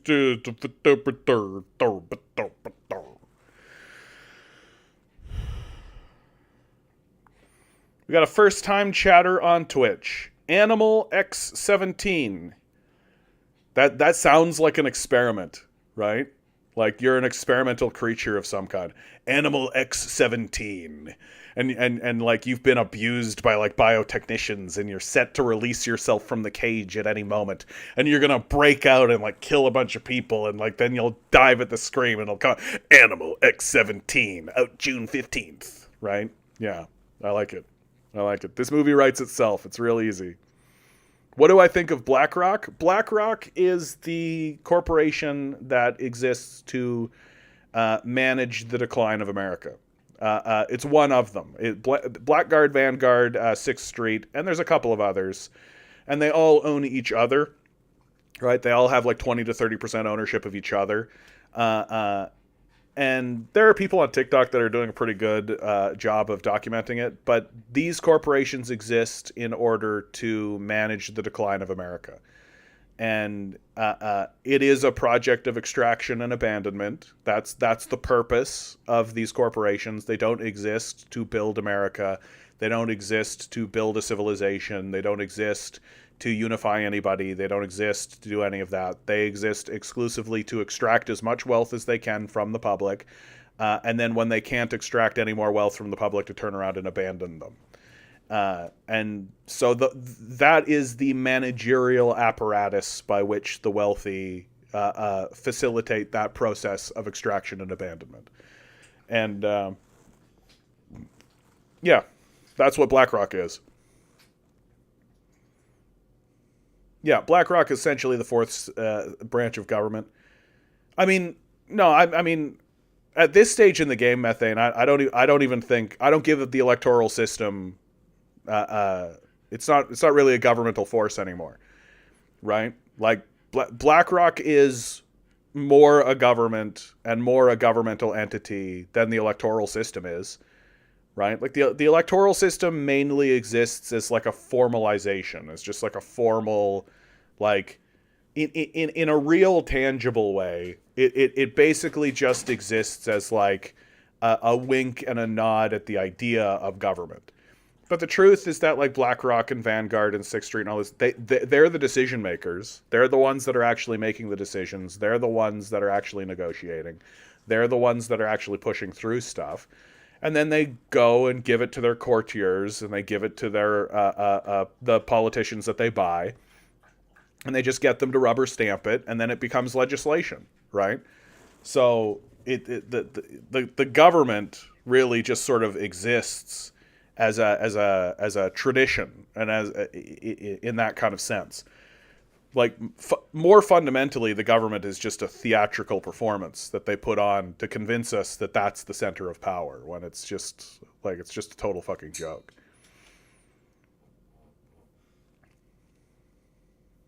Yeah. Won't this fully automated capitalism retire a fuck ton of fossil fuels? Won't it literally doom a... Yeah, I mean, one hopes that we'll transition to like green energy and use other energy sources. Like, the idea that the only energy source that we have at our disposal is fossil fuels is just like necromancy. It's just like literally a necromancer sitting there being like, the most powerful of all magics is death magic, right? Like, we have this gigantic burning ball, right? Like most of the life that exists in the world... Most of the life that exists in the world is literally like, sunlight. Oh, it's raining. Drink, drink, drink. Oh, sunlight. Like, that's most of the life on Earth is doing that.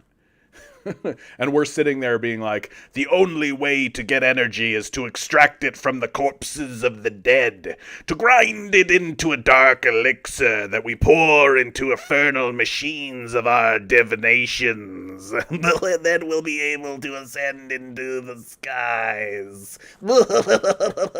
Like, we're necromancers, so we think like necromancers. Right? Meanwhile, the entire rest of the planet is like, just the sun. is there.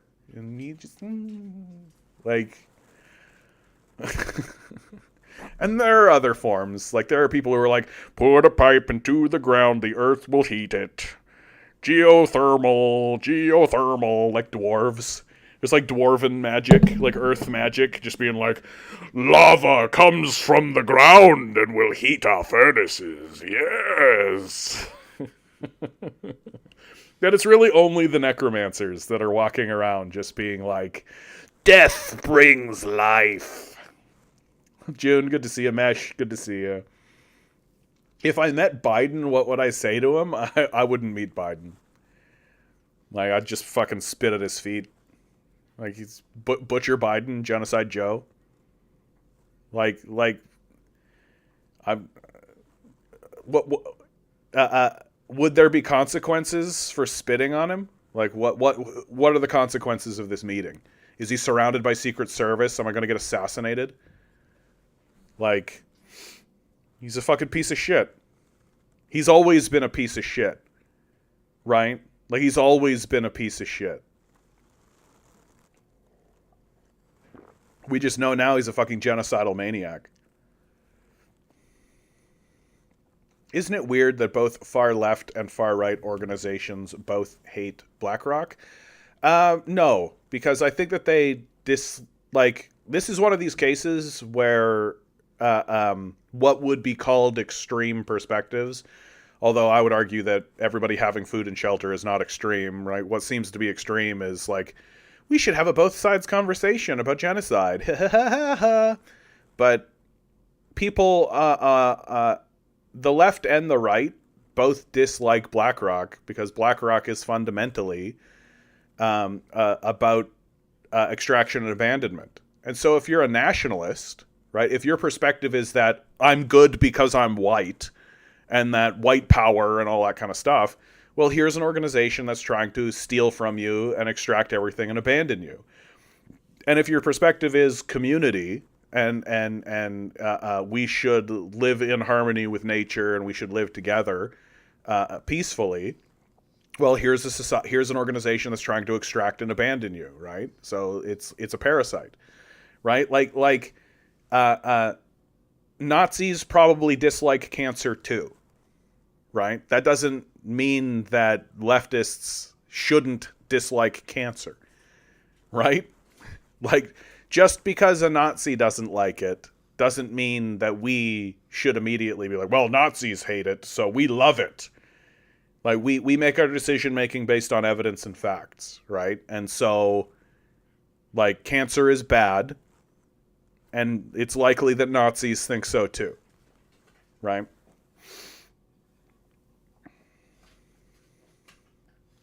Yeah, that's exactly right, Resist, is that the right has actually, like the far right especially, has gotten pretty good at acknowledging that there's a problem. That's something that I noticed probably about 4 years ago, is that the right, specifically the far right, was finally starting to acknowledge problems. So like Tucker Carlson, for example, starting to acknowledge that, hey, there's real problems. Like here in Canada, the People's Party of Canada, it's like, hey, there's real problems. Exhale, good to see you. But their solutions are bonkers, right? Their solutions literally are like, oh man, there's a housing crisis. We acknowledge that there's a housing crisis. So that what we need to do is get rid of all the immigrants. That'll solve the housing crisis.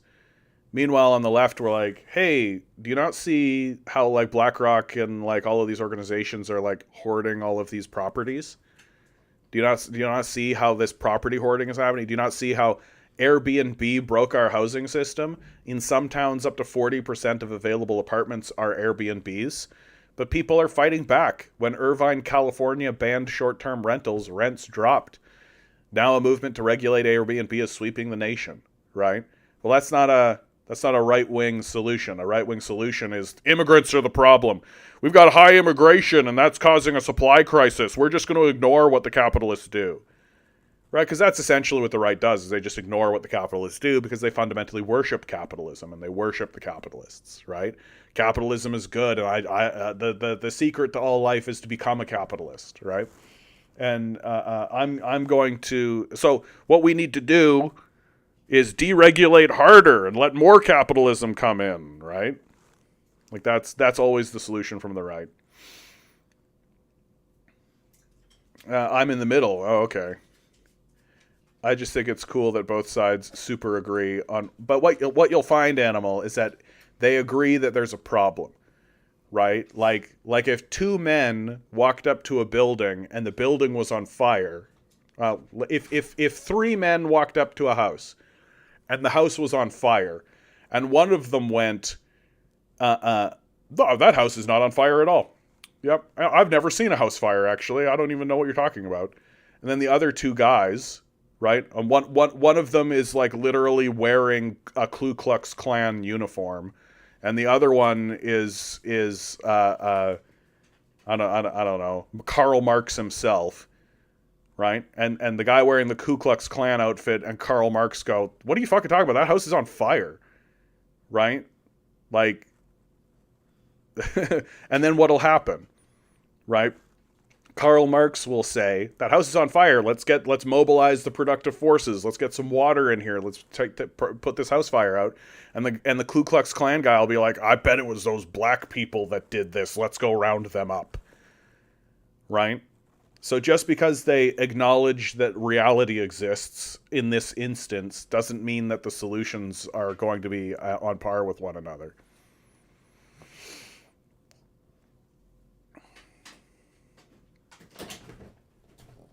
June, my grandpa says Marx was a dictator. I think your grandpa has dementia. Marx was a dictator. Marx was a dictator. He wanted to. He created concentration camps. Marx did. Yep, that's what he did. Literally, not a politician. Never had formal power anywhere, but a dictator, sure. Gaddafi was a cannibal. Amazing. George Washington was shot in the back of the head, and the Palestinians murdered Moses. June, come on, your grandpa has dementia. Like, come on. Let's be real, June. Between you and me, this is no longer a political conversation we're having here. This is straight up like dementia is real. Yet Nazis hate it because they think they're part of the international Jewish Zionist Bolshevik conspiracy. We hate it because we're literate. Yeah.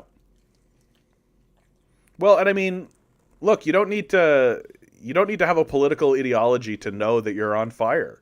You know, like it really shows you how entrenched neoliberal ideology actually is, that it took so long for them to even begin discussing reality, right? Like, I remember living through the 90s and the 2000s and being like, there's a problem. There's a problem, you guys. Holy cow, there's a problem. And everybody was just like, John, what are you talking about? Problem schmoblem. A rising tide raises all boats. Trickle down economics. The wealth will trickle down. And I was just like the whole time being like, what are you talking about? Like, what are you guys? Like, what are you fucking talking about? It's crazy. And it wasn't until Donald Trump got elected that a lot of people were just like, so John, what do you think about Donald Trump? Oh, now you want to talk to me. Now you want to talk to me about fucking Donald Trump. Oh, okay, cool. A Canadian journalist, a propagandist, called the Communist Manifesto a hate speech book, that it's hate against capitalism and private ownership. I mean, it's technically true that it's not a love letter to capitalism and private ownership, but like it's a purposeful misunderstanding of what hate speech actually is, right? That kind of propagandizing, like that guy discredits himself as a journalist. Like he obviously doesn't know what hate speech is, if that's what he's saying. Like, criticizing the system of capital is not hate speech, right? An economic critique of capitalism is not hate speech. And he's just sort of revealing his kind of like childlike worship of a religious ideology that he calls capitalism. we should be asking why people are allowed to own multiple houses. Yeah, for sure. That's what the Danish did. And then they taxed the hell out of additional homes. Nihilist, there is no house. What is house? Maybe there was a house, but it doesn't matter. Nihilists are so cute, man. It really is that like 14-year-old tendency of just like, life is pain and meaningless and I don't give a shit. Nothing we do matters and it's just pointless. We're all just born to die. You know, and when you're a kid, it's like, you know, everybody kind of goes through that kind of point. But there does just come a point. I remember very distinctly. I remember the moment when I finally like got over all of that, where I was doing LSD. Thank you. And I had LSD, and it was like this like the sense of like my looming mortality and my sense of death. And like all this crushing weight of like, you're a mortal being and the forces of the universe are going to come down and kill you and you're going to die. And there's a limited temporal period. What meaningless life is so meaningless. And it was like this swirling energy was coming around me. And then I remember just thinking, and I said it out loud. I was like, yeah, we get it. Thanks. Right? Is that all you got? Like, is that it? Is this the best you can do? And it was like the LSD was like, I mean, I didn't expect you to, yeah, we can do something else. And that's kind of how I look at nihilists. I'm just like, yeah, bud, we get it. Like, we understand. We're all temporal beings. Life is suffering, right? Like, we live, we die, right? Yeah, great. It just gets a little tedious, you know? It just gets a little tiresome. Like, it's just kind of like, yeah, bro, like, if you've got a limited time span, you got a limited amount of time, don't you want to spend any amount of your time enjoying yourself? Don't you think you probably should? Don't you think you owe it to yourself to just, like, try to have a good time? Like, that's the thing that kind of blows me away about, like, this modern, like, worldview that exists, is that we're all supposed to exist we're all supposed to exist in this like state of perpetual suffering, and we're all supposed to worship our suffering and like really find meaning in your suffering. And I'm literally just sitting here being like, nah, I think I'm going to try to have a good time. You know, I think that's what I'm really going to do. That like when I'm doing this particular cast, I'm not necessarily having a good time when I'm doing it, but it helps me have a good time. It helps me like put this anxiety and this fear and these thoughts into a little place and compartmentalize it.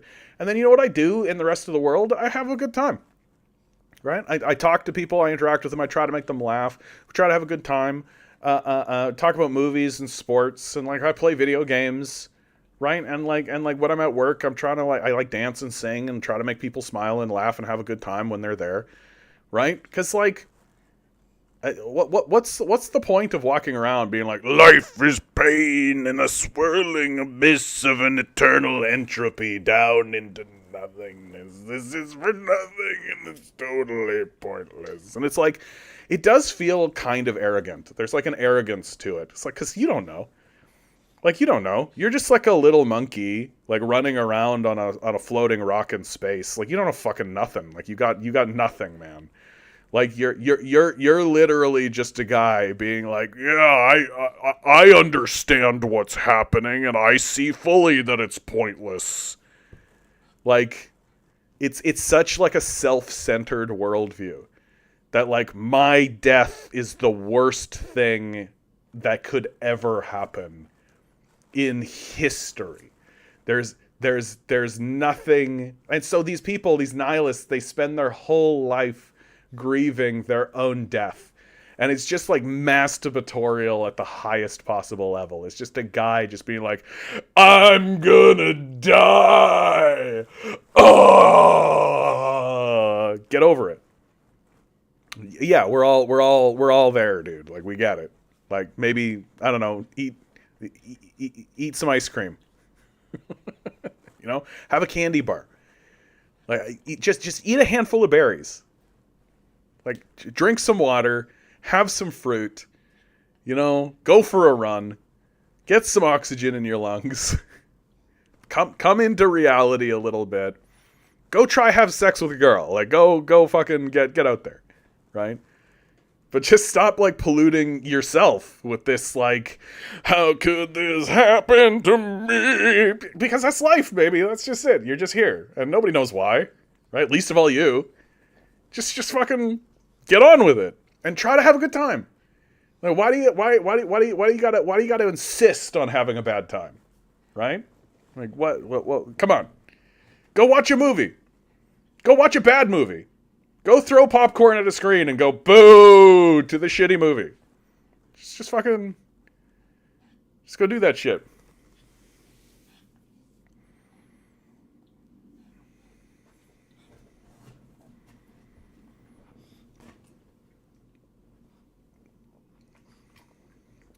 When I travel to red states, Animal, I think I like you, man. No. Let's not shit on Animal. I think that you're asking these questions in good faith. You seem like a guy who's just inquisitive.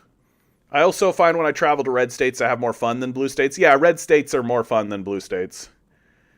Yeah, like straight up, like red state people are more fun than blue state people, right? Because blue state people have a real like pearl clutching, a real like offended on behalf of someone attitude, and like you can't really have fun under those circumstances, right?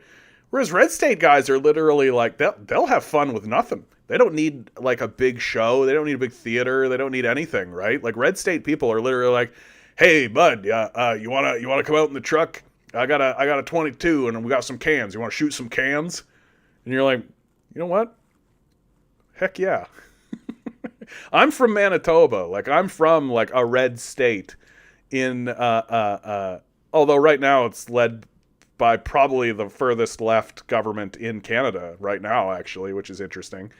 But I just think that red state people understand what I'm talking about, where it's just like, well, I disagree with what you have to say, but would you like a brewski? Shoot a gun? Fire off a firework?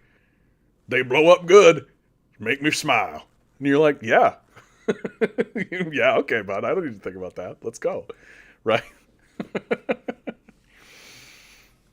No, I don't actually know, but you can't ask hard questions on social platforms because they don't allow anyone to ask. All right, Animal. Challenge accepted. You seem like a fine, upstanding person who believes that they are a centrist and that centrism is a rational position. So begin your inquisition, and I will attempt to expand your mind and your thinking further toward into the world, and convince you that the left is the way to go. The left is definitely the way to go. That's where the solutions lie. The solutions are not on the right, nor are they in the center. Because you can't really compromise on some of these issues. There isn't a compromise position in, like, let's say, genocide. There isn't a compromise position on homelessness, right? Like, you can either solve it or you can not. So, challenge accepted. And I hope you do it. I know resist. I know. You got the fire in your belly. There's quite a few people around. One of the things that my regulars tend to comment me, and I'm actually like really quite proud of it, is exactly what you've said here. You have more patience. And it's like, you know what? I'll take it. I'm glad. Because it's something that I feel like I need to work on more and more in myself. Is just being patient and not losing my temper and hearing people out. I would participate in most democratic rights in the past, but the new genocide idea I'm not sure about. Well, what are you not sure about the genocide idea, my man? Because what's happening in Gaza is a genocide. Like the Democrats, Joe Biden, they are committed to enacting a genocide. And incidentally, so is Donald Trump and so are the Republicans. So the American empire as an idea is committed completely to committing a genocide in Gaza. Oh, the trans genocide. Oh, or are we going to get into a conversation about trans rights? What is it specifically that you're confused about on that issue?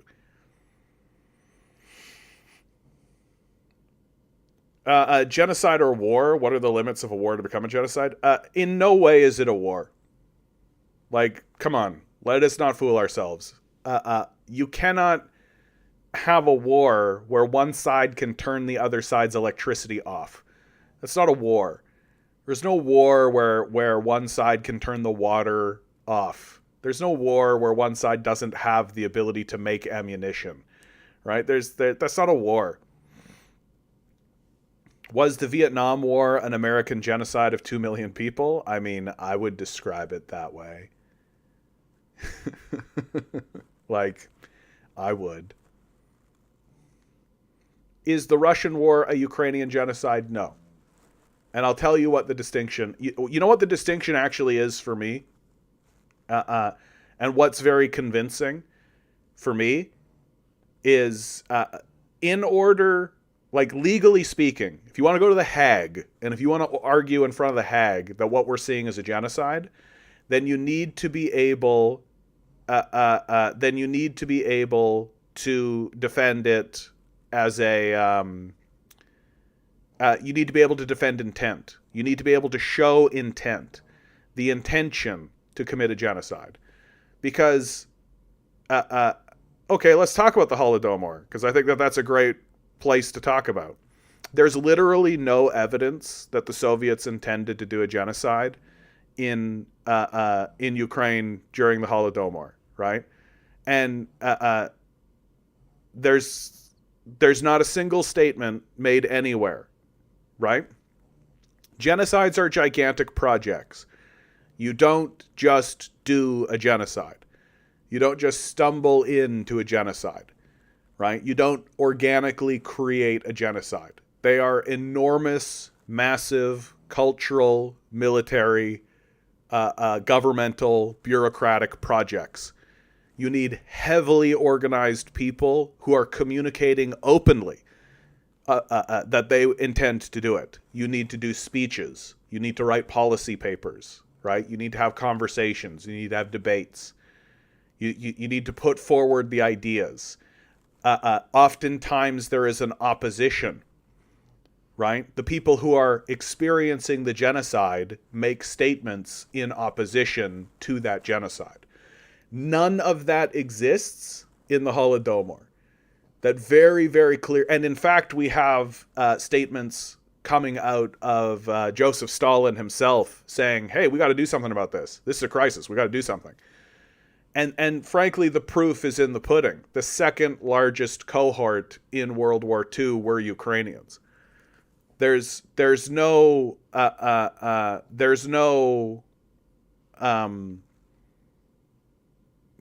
statements. There's no statement of intent. There's no evidence, right? So to say that the Holodomor is a genocide, well, where's your evidence?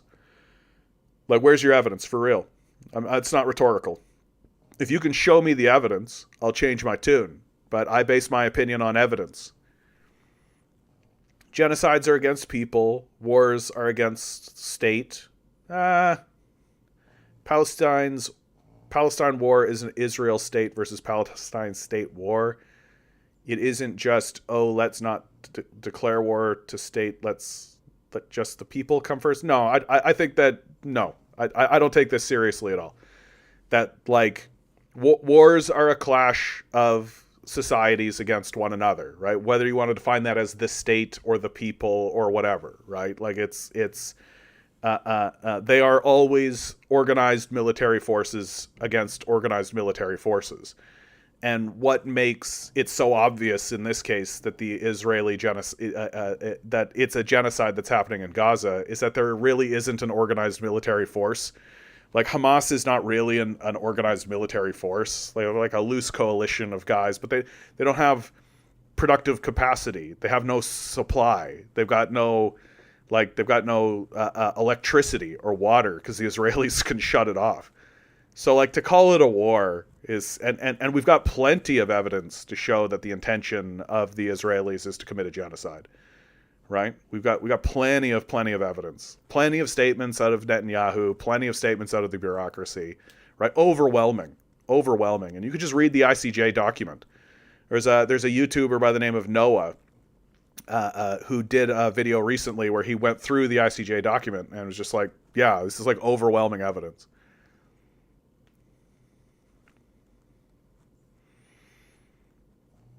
Hamas is an organization according after the state and representation of Palestine. Let's not present. No, I'm not saying they don't have any influence. I'm just saying that they're not like an organized military force. Like, they don't have any productive capacity. They don't have a factory that can make bullets and guns and weapons, right? Like what are you talking about?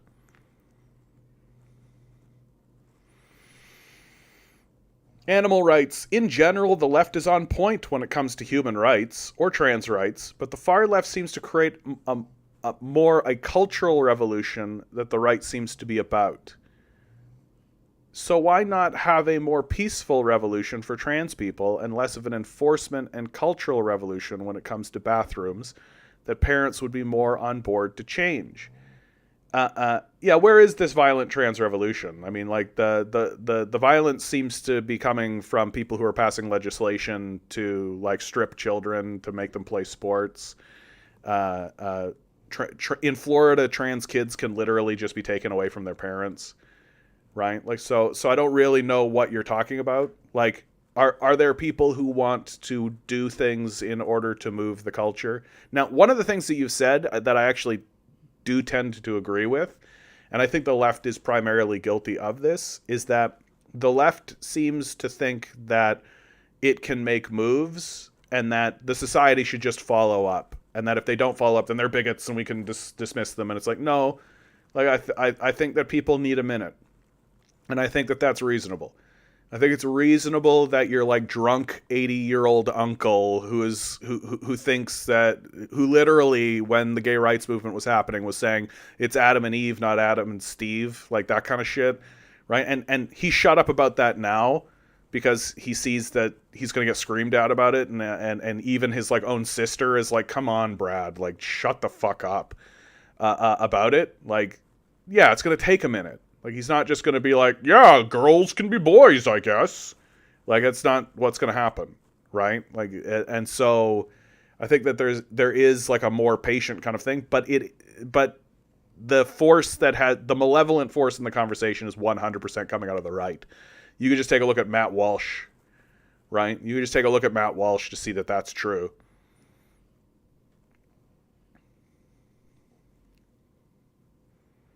They have their own internal activity. The difference between Israel and Palestine war is that Israel got a bigger guy on their side. Imagine if America was on Palestine's side, Israel would be in real trouble. I don't really get what you're driving at here, Mabel. Like, really. Like, but I don't get what your point is. Like, is your point that what's happening is not a genocide? Because it obviously is. Like, very, very, in a black and white, very clean, like if what's happening in Gaza is not a genocide, the genocide does not exist, right? Just as a term, we should just stop using it because it's clearly not, there's clearly not supposed to have a point, right? So I guess what I'm asking you is, what's your point? Like, what are you driving at? What are you trying to say? Like, because I just feel like what you're doing is trying to form your thoughts in chat. So maybe form your thoughts first and then bring them to chat. In Canada, they banned conversion therapy. Oh yeah, just like gay conversion therapy. I've talked to plenty of people who went into conversion therapy, man. Like, that's Nazi shit. Yeah, in history, conversion therapy was an evil idea. Alan Turing, who is a major impact historical figure, was forced to take conversion therapy, which was chemically induced. But today, the new laws also prevent a trans person from taking just regular therapy if they want to learn to stay the same under the conversion therapy laws. But not all conversion therapy is bad. I mean, I am more or less of the opinion that any institution or any organization that is trying to enforce itself on what a person can do with their own body uh, uh, is itself illegitimate and doesn't need to be paid attention to at all, right? Like, I don't care what you put on a piece of paper. I don't care what you think about what I should do about my body. I genuinely do not give a fuck at all. 0%. So the idea that somebody should be able to write on a piece of paper, you should do this to your body, no. Nope, no thanks. 0%.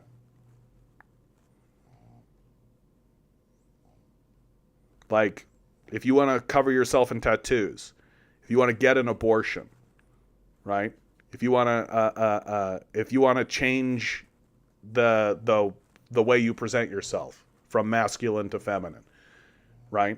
If you want to wear a dress, if you want to wear a pair of pants, if you want to have a surgery, if you want to do any of that kind of stuff, anything you would like to do to yourself is your business, right? And out of a sense of basic respect, in the same way that if somebody said, hey, my name used to be Miss Nelson, but now it's Mrs. Zacharias, so call me Mrs. Zacharias, right? So if they say, hey, my name used to be Brad, but now I'm Jenny, can you call me her? I'm like, okay. And it's the same.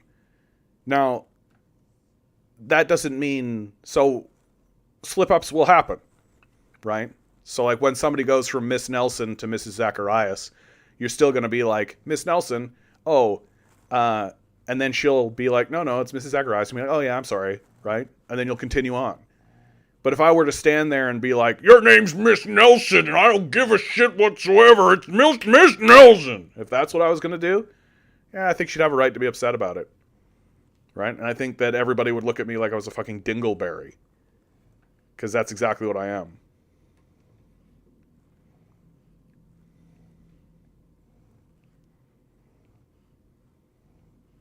Anecdotally, my roommate is male 6 days a week, and 1 day a week he's female, but he doesn't want the urge to be female anymore. He wants help in some way to stay the way he is because it's more beneficial to him. But the law prevents him from getting that kind of treatment? No, it doesn't. Go get a therapist. Like, go get a therapist and talk to the therapist. Right? Your friend doesn't need, like, conversion therapy. Your friend needs a therapist. like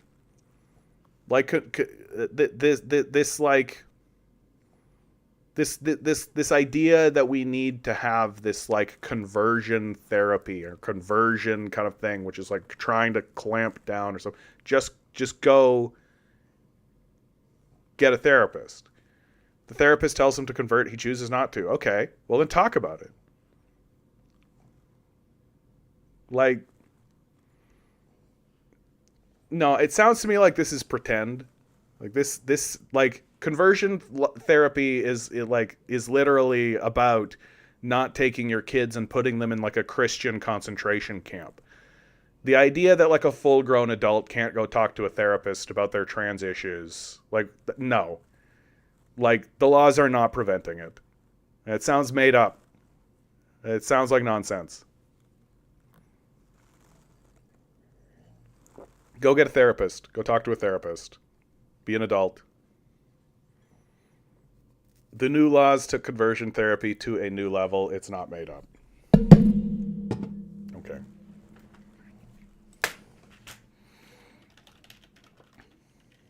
What law? Yeah, that's what I should ask. What law? What's the name of the law?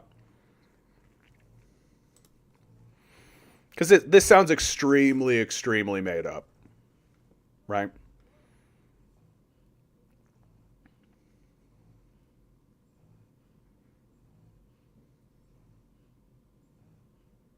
No. Mabel, get this shit out of here. Children are not being incentivized to be trans.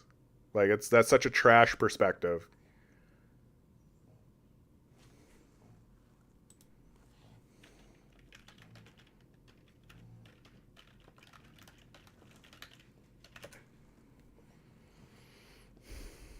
Yeah. To ban conversion therapy. Yeah. Diversion and inclusion, yeah, great strengths. Today, the Honorable David Lametti, yeah. Legislation provides 4 new criminal code offenses causing another person to undergo conversion therapy, removing a minor from Canada to subject them to conversion therapy abroad, profiting from providing conversion therapy, advertising or promoting conversion therapy. Right, okay. The proposed legislation would authorize courts to order the seizure of conversion therapy advertisements. Right, being very clear about what conversion therapy actually is. Right, like it's not a person sitting in a room talking about being trans. Right, like that's not what conversion therapy is, and whether they want to go one way or the other, and having the therapist be like, okay, well, how are you feeling? What do you think? And all that. Like that's not what conversion therapy is. Right? Like the idea that your friend can't go get a therapist and talk about trans issues with the therapist, like obviously they can. Like conversion therapy is very specifically a systemic attempt to demonize the whole process of conversion whatsoever. It's often done by Christian organizations who create a very religious perspective on it.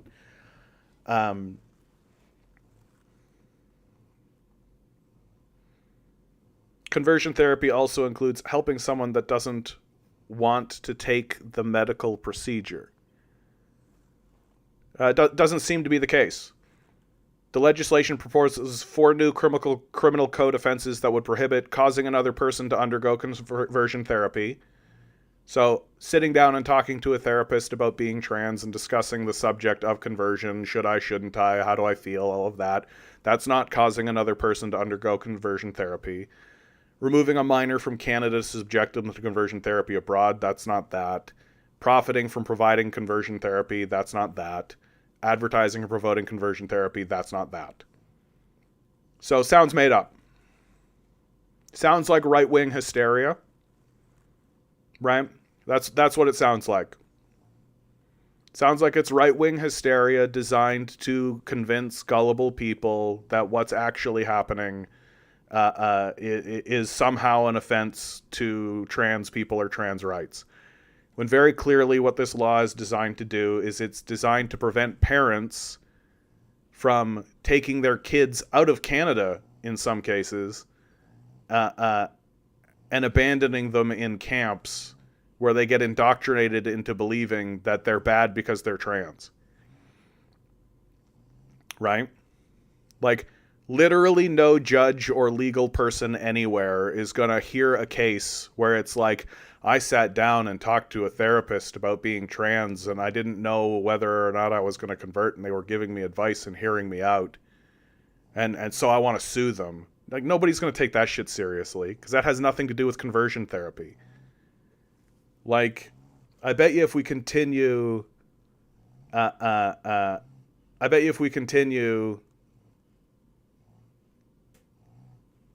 they actually define it.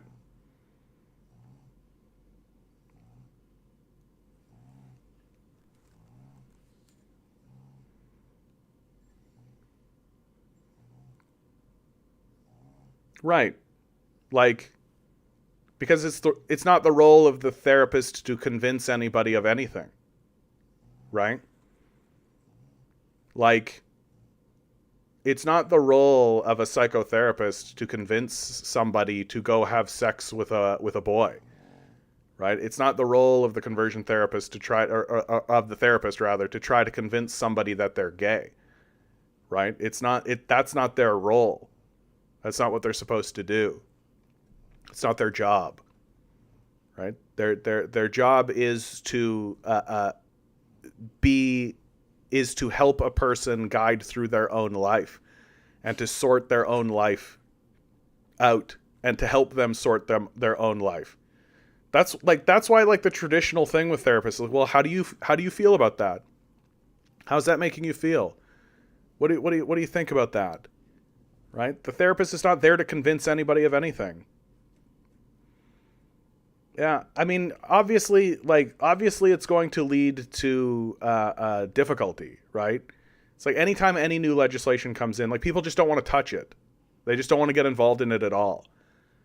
Right? That's what this is. They just don't want to get involved in it. Right? It's not because it's illegal. It's because they just don't want to get involved in it. Like, and what this legislation is preventing is it's preventing people from kidnapping their children and putting them in facilities. Like, come on, bro. Like, come on. Like, I'm sorry that your friend can't find a therapist. Okay? Children were getting kidnapped and putting in facilities. Should we just do nothing about that? Like, this is what always happens in these centrist conversations. Is that the centrist actually ends up being a hard-nosed fundamentalism, a hard-nosed fundamentalist in like banality. That I can literally point at children being kidnapped, stolen away from their homes, disappeared, screaming and crying. You can see videos of it all over the place, begging for their parents not to do this, bellowing at the top of their lungs, being kidnapped and whisked away, torn away from their families and friends. But the real problem is that I have a buddy that can't find a therapist. Like, it's just so boring. It's just the banality of it, man. Like, I just wish that people took seriously what was actually going on and looked at reality with, like, open eyes and recognized, like, the enormous crime that conversion therapy was being perpetuated. And, like, sure, like, chances are good that your friend is, like, walking around right now, literally, like, 2-3 years after the legislation is passed, trying to find a therapist, and the therapists are like, But the reality is, like, that's not what this legislation was passed for. The therapists don't know the law, right? They just don't want to get into it. They just don't want to deal with it, right? It has nothing to do with them being incarcerated. Like, nobody's going to go to jail for this. Like, that's like obvious right-wing hysteria, right? And the therapists themselves are likely swept up in that right-wing hysteria. Sitting there being like, oh, goodness, if I even speak to a trans person, I'm going to go to jail. Like, it's just hysteria. It's just nonsense. Obviously not. Look at the legislation. It's not what's going to happen. Like, show me the criminal case. Where is it? When? What time? What were their names? Like, very clearly what this legislation is doing is it's being passed so that people passing themselves off as therapists, Christian fundamentalists usually, can't erect little weird concentration camps and have their children and have parents kidnap their children and send them to these camps to get indoctrinated. Like, that's what this legislation is for. Like, I'm looking at the law. Like, I'm looking at it. It's right up on the screen right here. Causing another person to undergo conversion therapy. Right? So sitting down and talking to somebody about conversion therapy is not causing somebody to undergo conversion therapy. Removing a minor from Canada. Well, that has nothing to do with sitting down and having a conversation. Profiting from providing conversion therapy. And conversion therapy is specifically saying it's bad to be trans, you can't do it, right? So sitting down and talking to somebody is not it. Advertising or promoting, right? So again, it just has nothing to do with it. And sure, yeah, like, because of right-wing hysteria and right-wing nuts, therapists get whipped up into it and they just don't want to deal with it. But that has zero to do with the law. It has nothing to do with the legislation. So it's not rational, right? It's just hysteria. It has nothing to do with anything. And so I think we can move on from this, because you're either going to accept reality or you're not.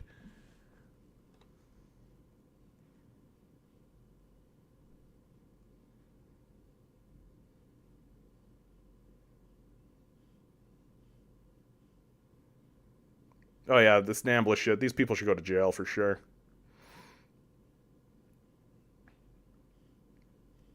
Anarchists. This isn't an anarchist position. It's a very libertarian position.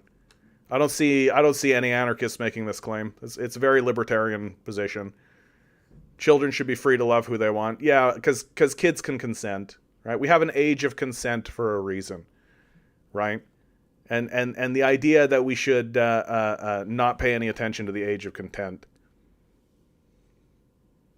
I agree that trans people should have all their rights, but they shouldn't be forced right. This legislation doesn't do that. In fact, this legislation protects the rights of trans people to freely pursue their reality. This legislation is about forcing trans people to undergo conversion therapy. It has nothing to do with trans people seeking therapy. Right? Just has nothing to do with it. Right. They should have the right to talk to a therapist about keeping their healthy state. Well, keeping their current state. Right? They can't. No, you think they can't under this law. And you're wrong, obviously. We can see it. Right? So, again, you're either going to accept reality or not. So I'm just going to move on from this.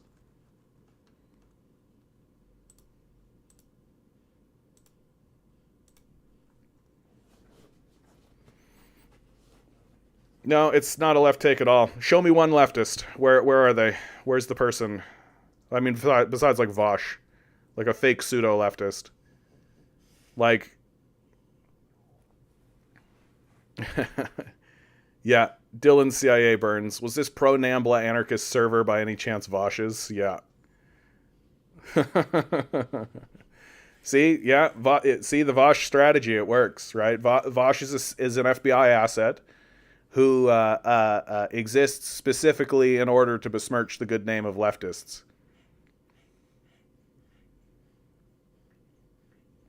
Isn't therapy a service provided by the Canadian state? Well, here in Ontario, there's an organization called the College of Ontario Psychologists, or the College of Psychologists of Ontario. I forget which one. And that's a like third-party organization. It's not like a state organization. It's not regulated by the state.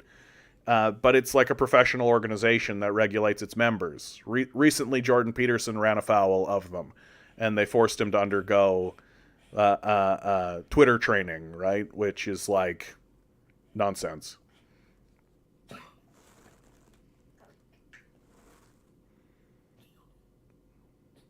But it's not like if I want to go to therapy, I don't get that covered by the state. I got to pay for therapy. So it's privately done, it's privately run.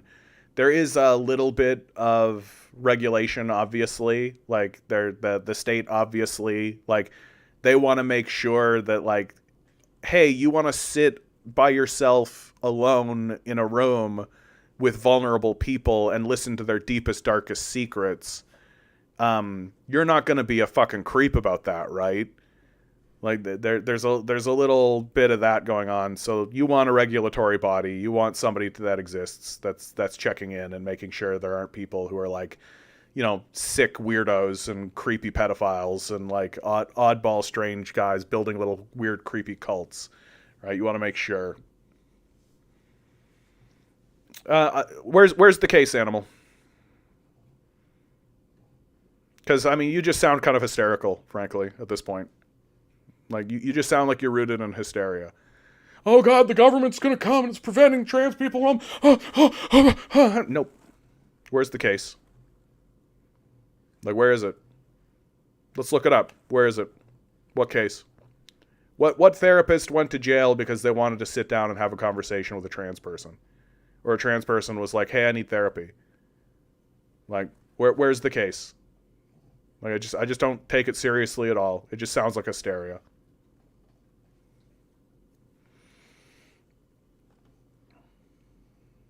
No, I think that it's safe to say that Vosh exists on the far right. Like, he's a phony, right? He's a phony of the highest level. He's a an FBI asset, an FBI snitch. He was snitching on people during the Occupy movement. He is part of an organization that works with the Democratic Party. His role is very plainly and very cleanly to funnel people away from actual leftist ideas. Tanky is a phrase that he helped popularize, to keep people away from communism and socialism, keep people away from actual solutions and real ideas on the left, and to funnel them into the dead end garbage heap that is the Democratic Party, right? He's pro-genocide, pro-eugenics. And I haven't heard him ever say really anything that convinces me that he has any interest even on being on the left. He doesn't really read anybody. He doesn't know anything. And every time I listen to him... No, I mean, that's not what I said, Animal. Yeah, you can find many cases of detransitioners. Sure. Show me the time when a therapist went to jail. Because that's what this is actually about. Right? It's about people going to jail because the liberals passed a law protecting children from being thrown into conversion therapy camps. This is, again, I gotta say it, this is the weird thing that centrists do. It's such an odd thing to watch. Is that oh, my friend has the smallest, most minor difficulty ever. He's having a difficult time finding a therapist. And that's the same as children being kidnapped and sent to camps. There's a reason why I don't take centrists seriously, man, and this is it. The priorities are so perverse. You should care more about children being kidnapped than minor inconveniences. Yeah, okay. Oh, drat.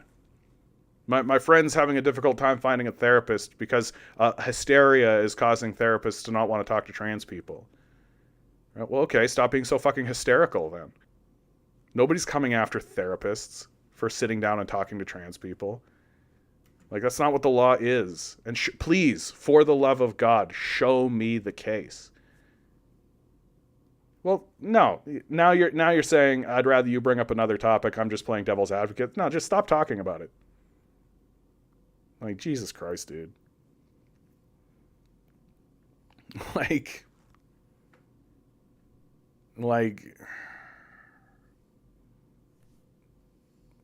No, there's a big reason why I don't take these centrists seriously anymore, man, and this is it. You gotta be kidding me with this. Children are being kidnapped and sent into camps, but I care more about the fact that my friend's having a little bit of difficulty getting legislation because of hysteria that I myself am currently right now in front of you engaging in. And then when you're called out on it, hey, I'm just playing devil's advocate. Whoa, hey, whoa, yeah, okay, bud. It's just a very kind of frustrating way. Delusional. We went to the website. We saw it. It's not delusional. You're just choosing to be hysterical. So,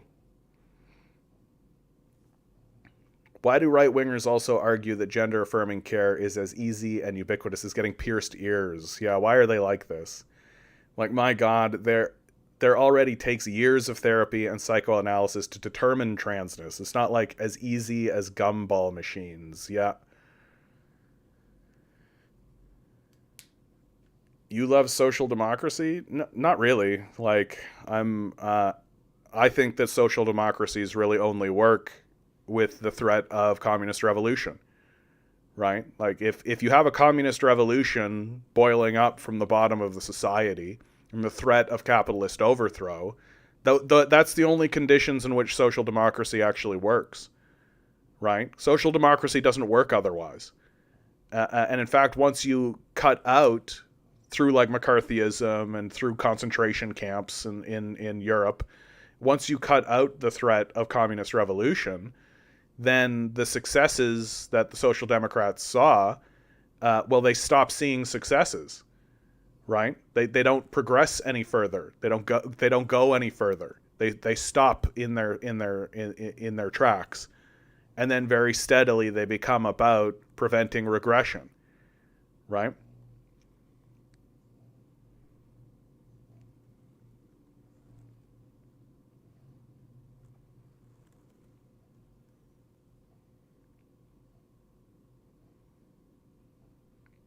Yeah, resist. Can you back off, man?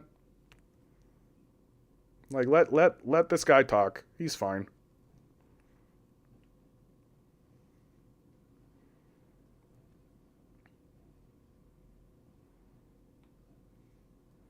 Well, you don't get the same response.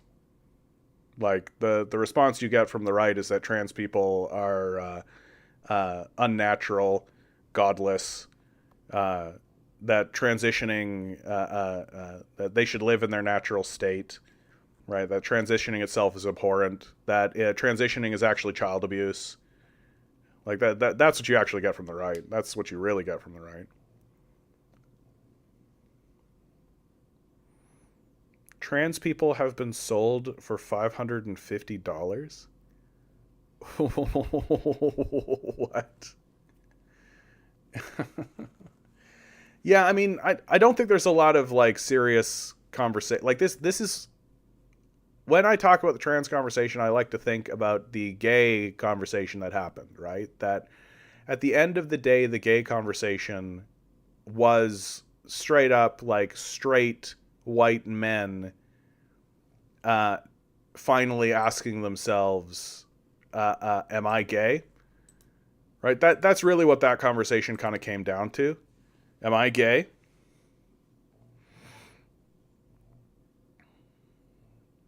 John, why do you allow very clear racists, homophobes, and transphobes into your chat? It's very alienating to us.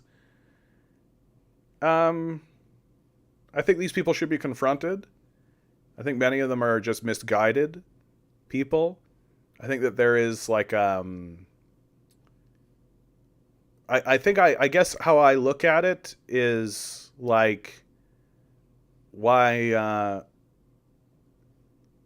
sometimes you just got to let kids speak and you got to let them hear how silly the thing that they're saying actually is, right? And then the hope, I think, is that you move them away from this very childish perspective that's typically based in kind of a hysteria, right? And I'll just like describe it here, which is that when the gay rights movement was happening, there was all this opposition to it, and everybody was in this like tizzy, in a hysteria, because we're a society that generates hysteria, and we like hysteria. You make a lot of money off hysteria, right? Rage clicks and all of this kind of stuff. Like, so whipping up hysteria is very profitable for the death cult, right?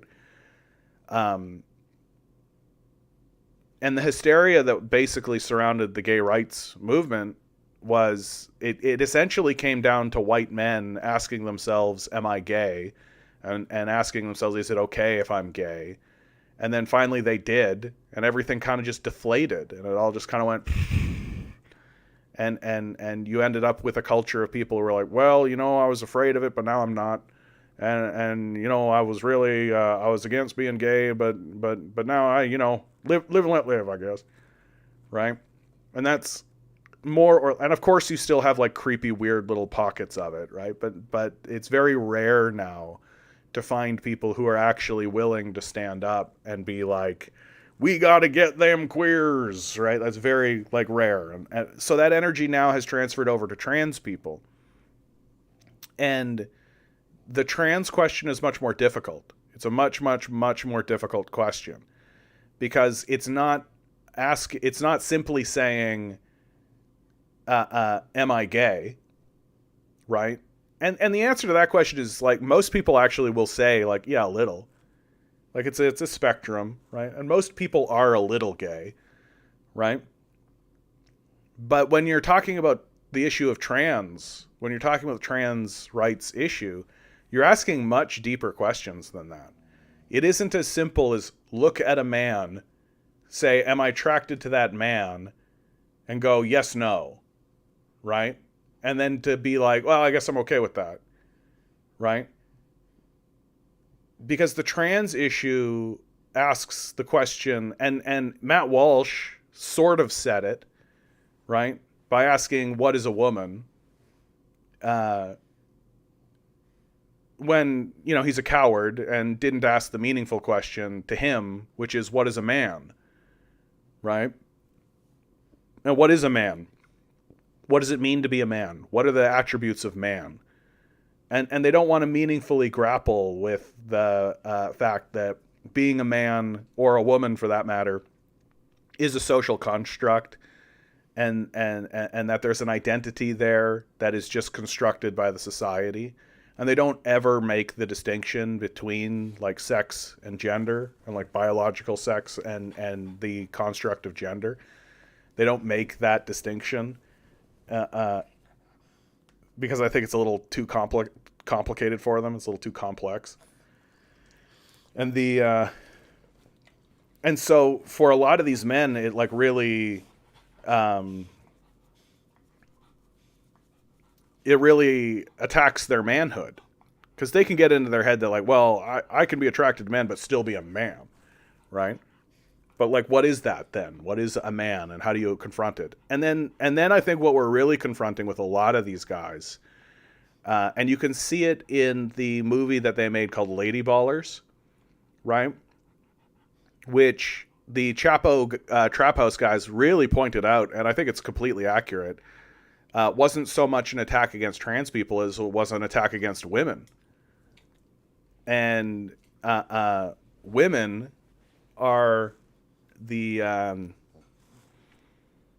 women, in my view, are the main target of a lot of this anti-trans rhetoric. That a lot of it is rooted very deeply in misogyny, and that a lot of it is doesn't exist in order to protect children or anything, but to attack women. And and to insult women and to reinstate men as powerful, right? That in the movie Lady Ballers, women are so pathetically weak. Like some fat, lazy couch potato can just get off the couch at 40 and defeat a 20-year-old woman at any sport, right? Like that's the most misogynist bullshit I think I've heard in my in years. And it's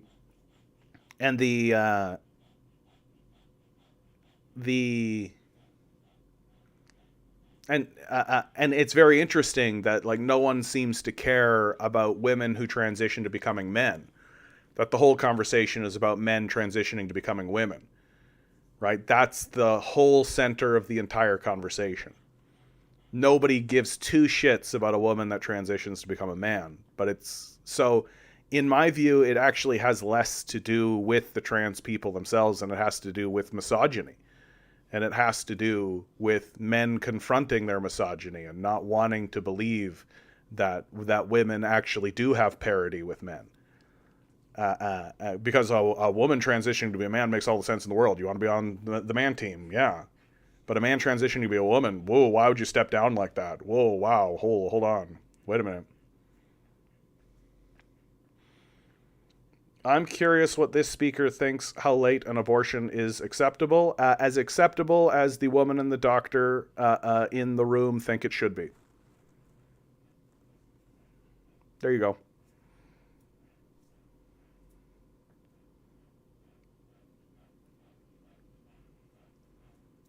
And so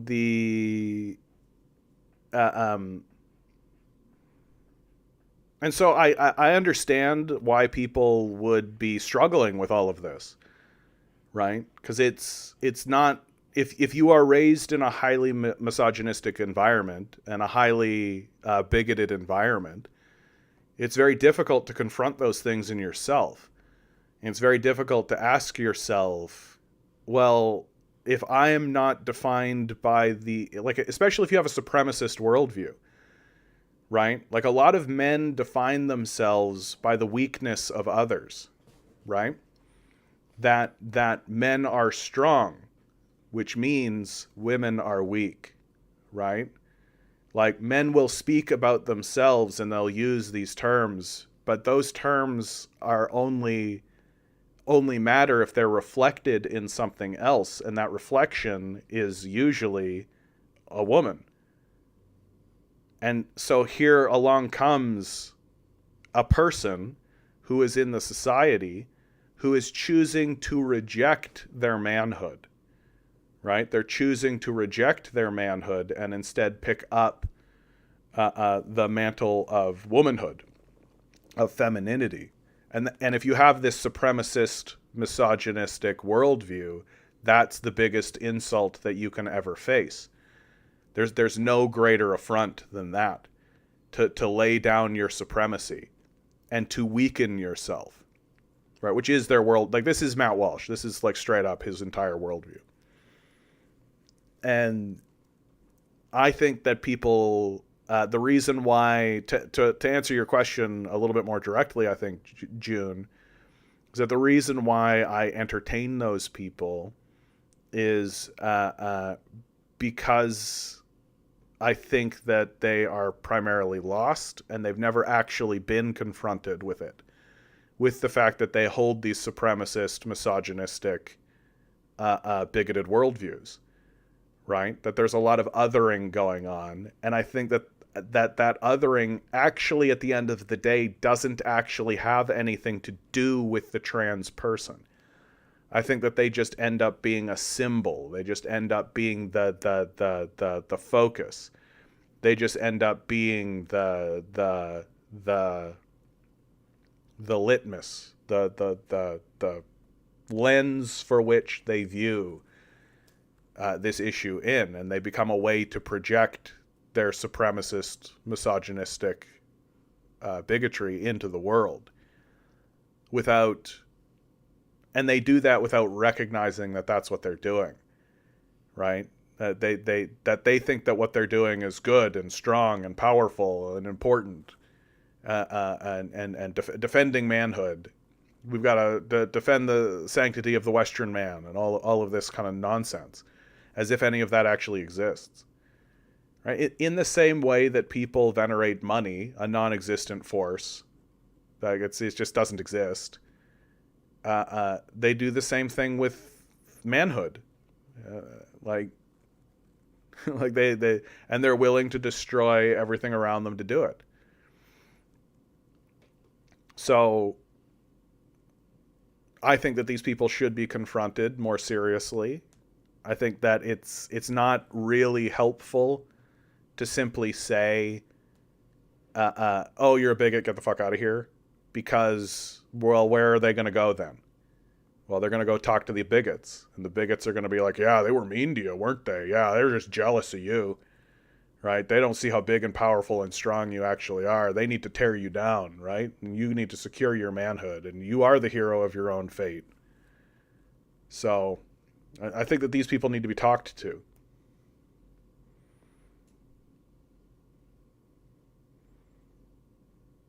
How late do you think the doctor, how late should the doctor think it should be? I am not a doctor. So, like,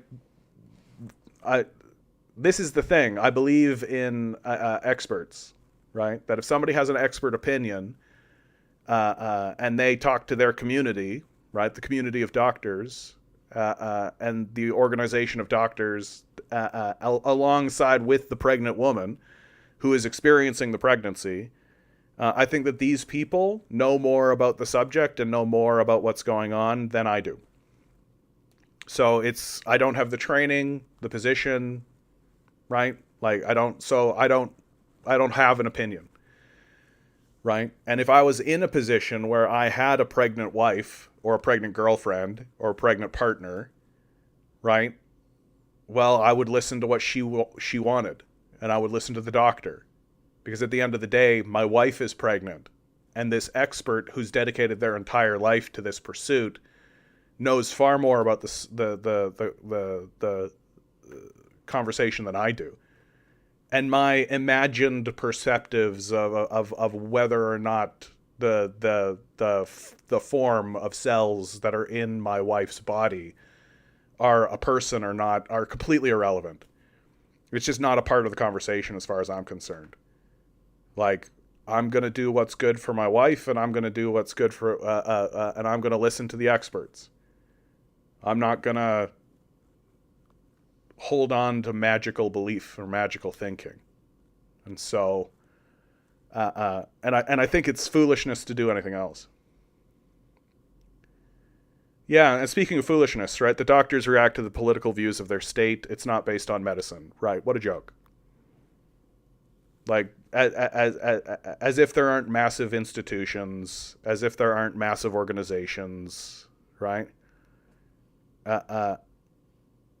Any of that kind of stuff. Well, just me, what can you point at? right? Like, what can you point at like, I don't see anything that's like on the Nazi kind of level. I'm not seeing anything that's saying that kind of thing. I understand where you're coming from. I just don't really know. Like, I think that we should be talking about this issue. And I wish that there was more kind of participation, and I wish that there was more uh, uh, uh, defense coming up. But like, so where should that line be? I think is what I'm trying to ask.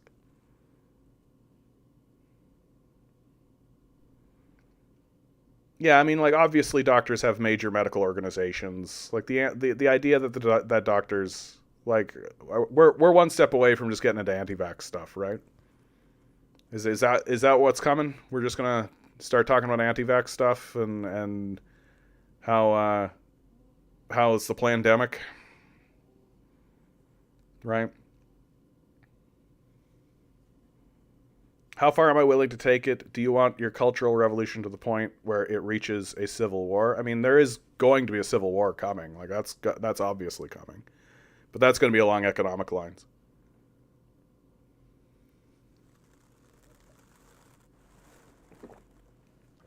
Like, that's not going to be based on this. It's going to be. See, I find this question to be funny. How do you find the middle? I don't think the goal is to try to find the middle, right? That the goal is to understand what your principles are, to know the difference between what is right and wrong, to know who your allies are, to understand where you stand, and to defend that position.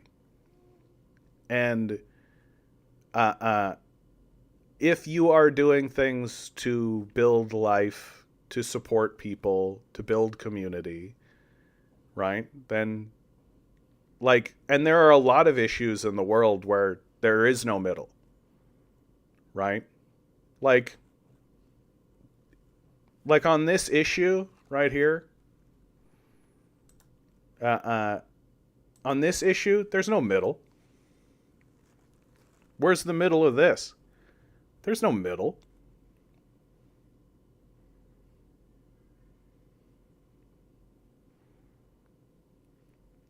All right, just me. I'm hearing you.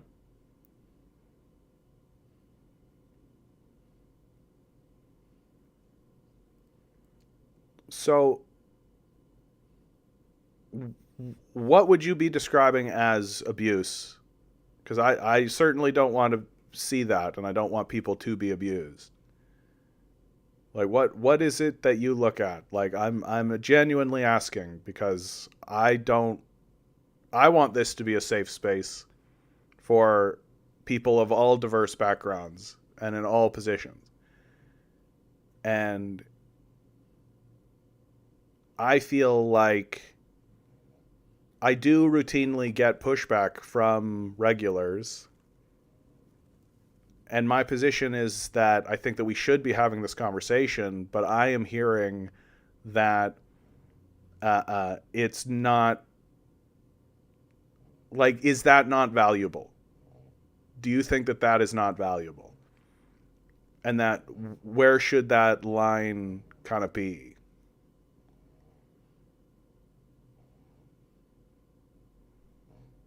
New days, but the same lines. I feel like a victim of the dollar sign.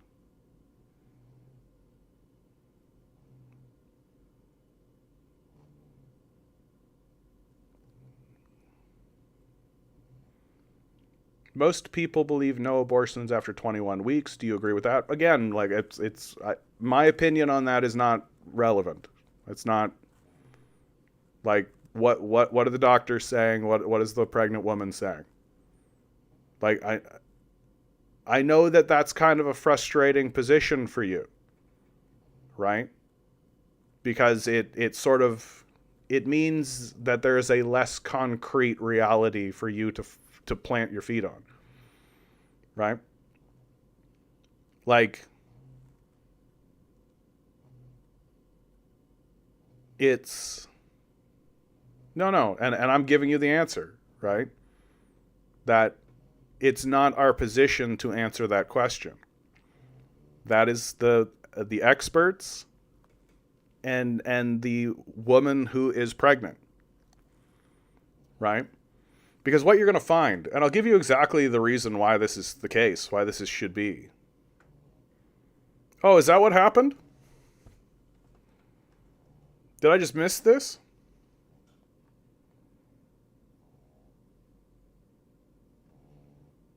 I remember I joined an anxious. Yeah, of course they banned you. Oh yeah, I see it now. Just me. Oh yeah, okay. My bad. You're right. No, you're right. You're right. I kind of just missed it. You know, I kind of just it kind of glazed by me. Yeah. My apologies. My apologies to both of you, to June and to just me. No, you're right. As soon as they start talking about pedophilia, you're right. I absolutely should have been sharper on that, for sure. I think that's true. Because why else would they be bringing that up? Why else would a person be bringing that up? No, that's 100% unacceptable. Like, there's there. So I think this has been very helpful for me, because it's all about like kind of trying to discover where the lines are, and trying to figure out where we are and what we're doing, and how to have these conversations, and setting the parameters of those discussions. And you're absolutely right that equating LGBT people with pedophilia organizations like NAMBLA. No, you're absolutely right. That's unacceptable, and that's just unacceptable. Like, on a very basic, like, what are we, children? Like, come on, get the fuck out of here. Like, that's some dumb bullshit. So my apologies to the both of you. I shouldn't have let that go on for as long as I did. And I want you guys to know, like, I really, like, I value that you guys are not just up and leaving. Like, I do. I value that you guys are not just turning around and being like, well, this, fuck this. This guy's letting these guys talk shit about trans people, and, you know, he wants to have the conversation. Oh, well, fuck that. I'm going to go find somebody else that's not going to have that conversation.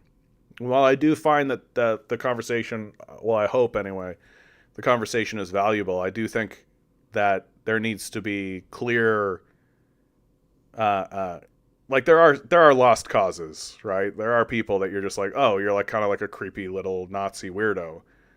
Yeah, equating trans people, LGBT people to pedophiles like NAMBLA. No, you're absolutely right, and I should have caught it. I should have caught it earlier. So my bad. My bad. Oof.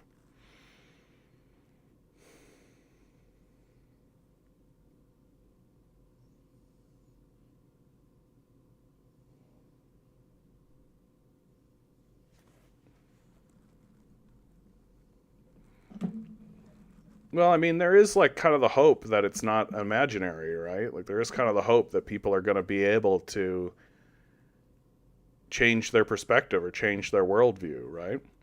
Domino, good to see you.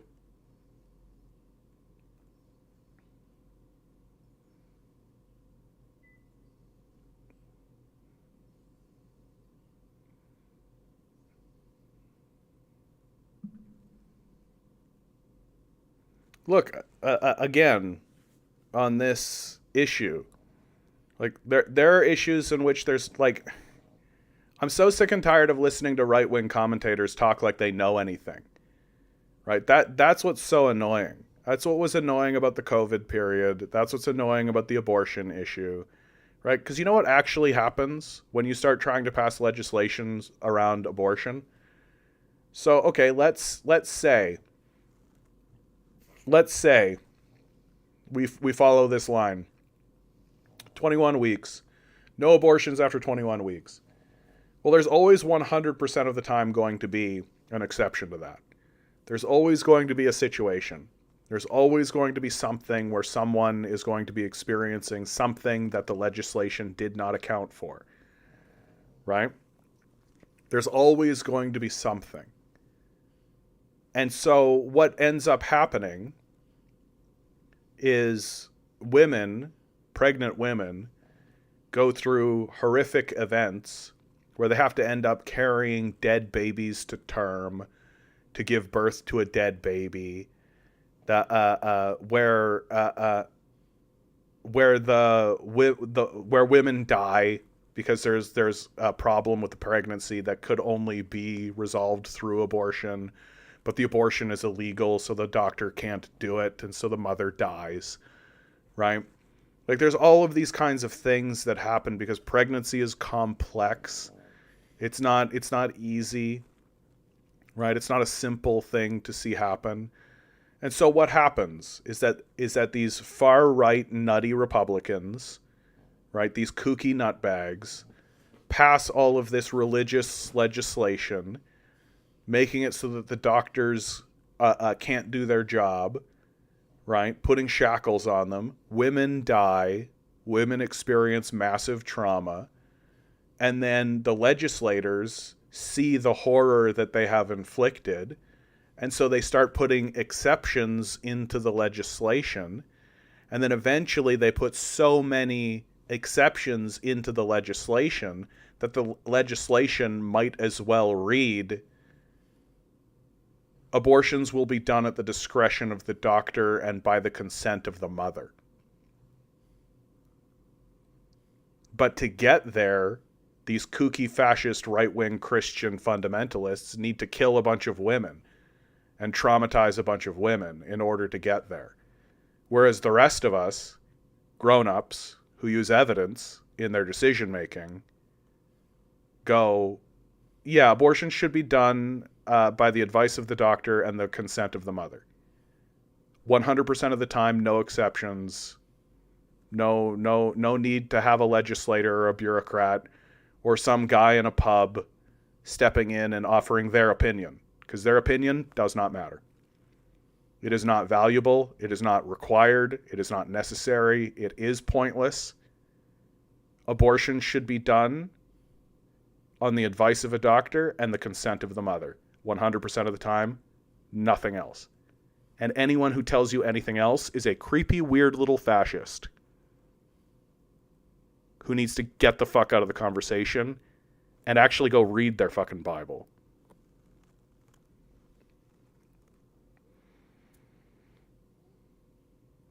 Yeah, I think you're onto something there, Dragon. I mean, they're obviously panicking, right? I think that that's true.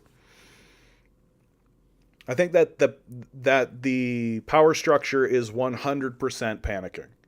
And it's panicking for one very clear reason.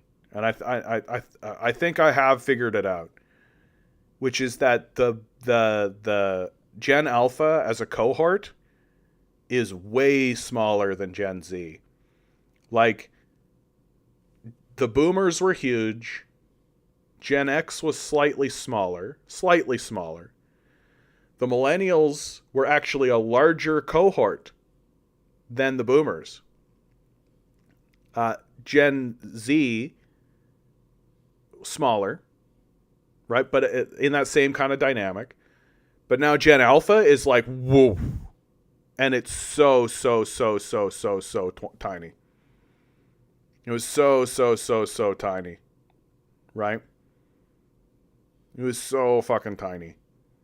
And so Gen Alpha as a cohort being as small as it is, that has scared the shit right out of the power structure, because there are so many problems with that. That introduces just an enormous amount of difficulty into the system, an enormous amount of problems, especially into the capitalist system. It wouldn't be such a problem if it was just like a society, right? If we were just people living in a society and there wasn't the system of capital that was inflicting itself on us. That would be like an interesting observation, and we'd have to accommodate and account for certain things. But when capitalism is built on the idea of perpetual growth, endless growth, and the idea that we need to explore and expand and exploit and exterminate as much as possible, well, when you're a shrinking cohort, when your birth rates are shrinking, right? That's a massive crisis. That is the crisis in the capitalist system right now. That, like, they don't care about climate change, they don't care about war, they don't care about any of that kind of stuff. They care about maintaining the slave stock, right? From the perspective of the capitalist, that would be like if you were a cattle farmer and then all of the sudden the birth rates in the cattle that you're breeding was halved. Like that's how they perceive it. And so they've got to do everything they can.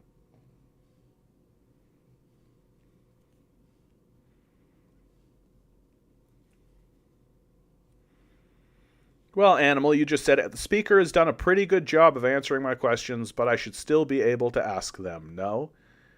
I mean, that's kind of what I'm here for. And I'm learning today that where the parameters are and what and how to have these conversations a little bit cleaner. And so yeah, I don't think that you've been asking these questions in bad faith, Animal, but I definitely think that, like, you take the right a little bit more seriously than I think you should. And the right has a pretty big proclivity of saying things like smaller government, less government interference unless it's on an issue I care about. So when it comes to abortion, the government should interfere 100%. Right? Like, or we should allow it to happen at the discretion of the doctors and the consent of the mother.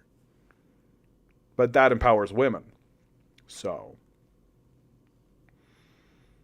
yeah, and I mean, there's a reason why immigration rates are going through the roof. There was actually an article here that I wanted to read, and I think I will read, even though I'm over time, but that's fine. Immigrants get candid about why they want to leave Canada. One of the things that doesn't get too heavily discussed in the immigration story, because immigration numbers are up, that's certainly true, but so are emigration numbers, right? So are emigration numbers. I think you take the right less seriously than you should, even though they are wrong most of the time. I mean, I take them seriously as a violent force because they're very violent people, right? Right-wingers are hyper violent. But in terms of their ideology, it's very clownish. Immigrants get candid about why they want to leave Canada. When Rag Huneth Pashala immigrated to Canada from India in 2018, he was promised a better life for himself and family. Everybody said it's a first world country. Education and healthcare are free, so I thought it'd be a better place for us to raise a family, the 39-year-old explained over the phone. He didn't expect to spend the next 5 years struggling to find a well-paying job in his field that could support his family, let alone afford housing and the overall soaring cost of living in Canada. There is no living in this country. It's just surviving, he answered in a December survey that asked Canadian immigrants to share their stories. Because of this, Pashala and his family are seriously considering leaving Canada. And he isn't alone. What the data says. A recent report released by Statistics Canada found that many immigrants leave Canada within their first 5 years here. Based on over 35 years of immigration and emigration patterns, the National Statistics Agency concluded that 5.1% of immigrants who came to Canada between 1982 and 2017 emigrated between 5 years of getting here. This percentage rises to 17.5% 20 years after landing. Cumulative probability in the emigration of immigrants since year of admission. Right up. Another recent study released by the Conference Board of Canada and the Institute for Canadian Citizenship suggested that the government is not paying enough attention to its strategies to retain immigrants, which is just as important as attracting them. A 2022 survey found a sizable portion of younger immigrants are not satisfied with their Canadian experience, with 30% of ages 18 to 34 indicated that they are likely to move to another country within 2 years. More recent surveys also show falling support among Canadians for the country's elevated immigration policies. Amongst those who have decided to leave, an average of 14.6% moved on from Canada within 15 years of being granted permanent residency, according to the study. To go beyond these numbers and figures, we spoke with Canadian immigrants about their personal experiences with moving and integrating into life in Canada. Lived experiences. Why immigrants want to leave Canada. StatsCan attributes the exodus to the challenges new Canadians face in integrating into life here. It gave the example of getting a job that compensates well, which was one of Pashala's main struggles. Despite having years of experience working in IT management in the UK and Netherlands, he had to first work what he called survival minimum wage jobs because the companies he applied for were looking for Canadian experience. I kept working so that I didn't have time to think and to get into that depression, he said. He currently has a job in his field, but unfortunately the salary still isn't enough to afford a bigger space for him, his daughter, and his wife in Toronto. He says they're stuck tolerating a cramped apartment that eats up one paycheck every month. Because of this, owning a home is out of the question for them. This is not the struggle that I'll go through, is what I was thinking before coming here, because these are the basic needs, he explained. Many Canadian immigrants echoed his sentiments in our survey. One 27-year-old man who asked to remain anonymous says his quality of life has declined, moving from his home country, Mexico, to Canada. For this story, we'll refer to him using the alias David. Because of the cost of living crisis, David says he hasn't been able to explore the rest of Canada, rarely eats out, and ultimately can't fully enjoy his hobbies. He adds that his first impression of Canada was that it was a developed country, but he doesn't think so anymore, and no longer wants to stay in Vancouver after 5 years. I realized that Canada is a very poor country. 2. It's just that everyone is in debt, David wrote in the survey. His and Pashala's experiences echoed the Institute for Canadian Citizenship's findings. According to the report, housing affordability, cost of living, technical barriers to suitable professional employment significantly contribute to Canada's retention problem. Moreover, these issues are most prevalent in the areas where immigrants are most likely to live, in Greater Toronto and Metro Vancouver. Issues involving discrimination were another common thread among those who didn't plan on staying in Canada. Marko Pavlovic said his first impression of Canada after immigrating from Shanghai to Toronto wasn't great. Xenophobic, cold people, narrow-minded, arrogant, discrimination against immigrants, operating under the assumption everyone from outside Canada is a savage and inferior to them, he wrote in the survey. Toronto-based immigration lawyer Elizabeth Long says these issues can be exacerbated depending on a person's pathway to immigration.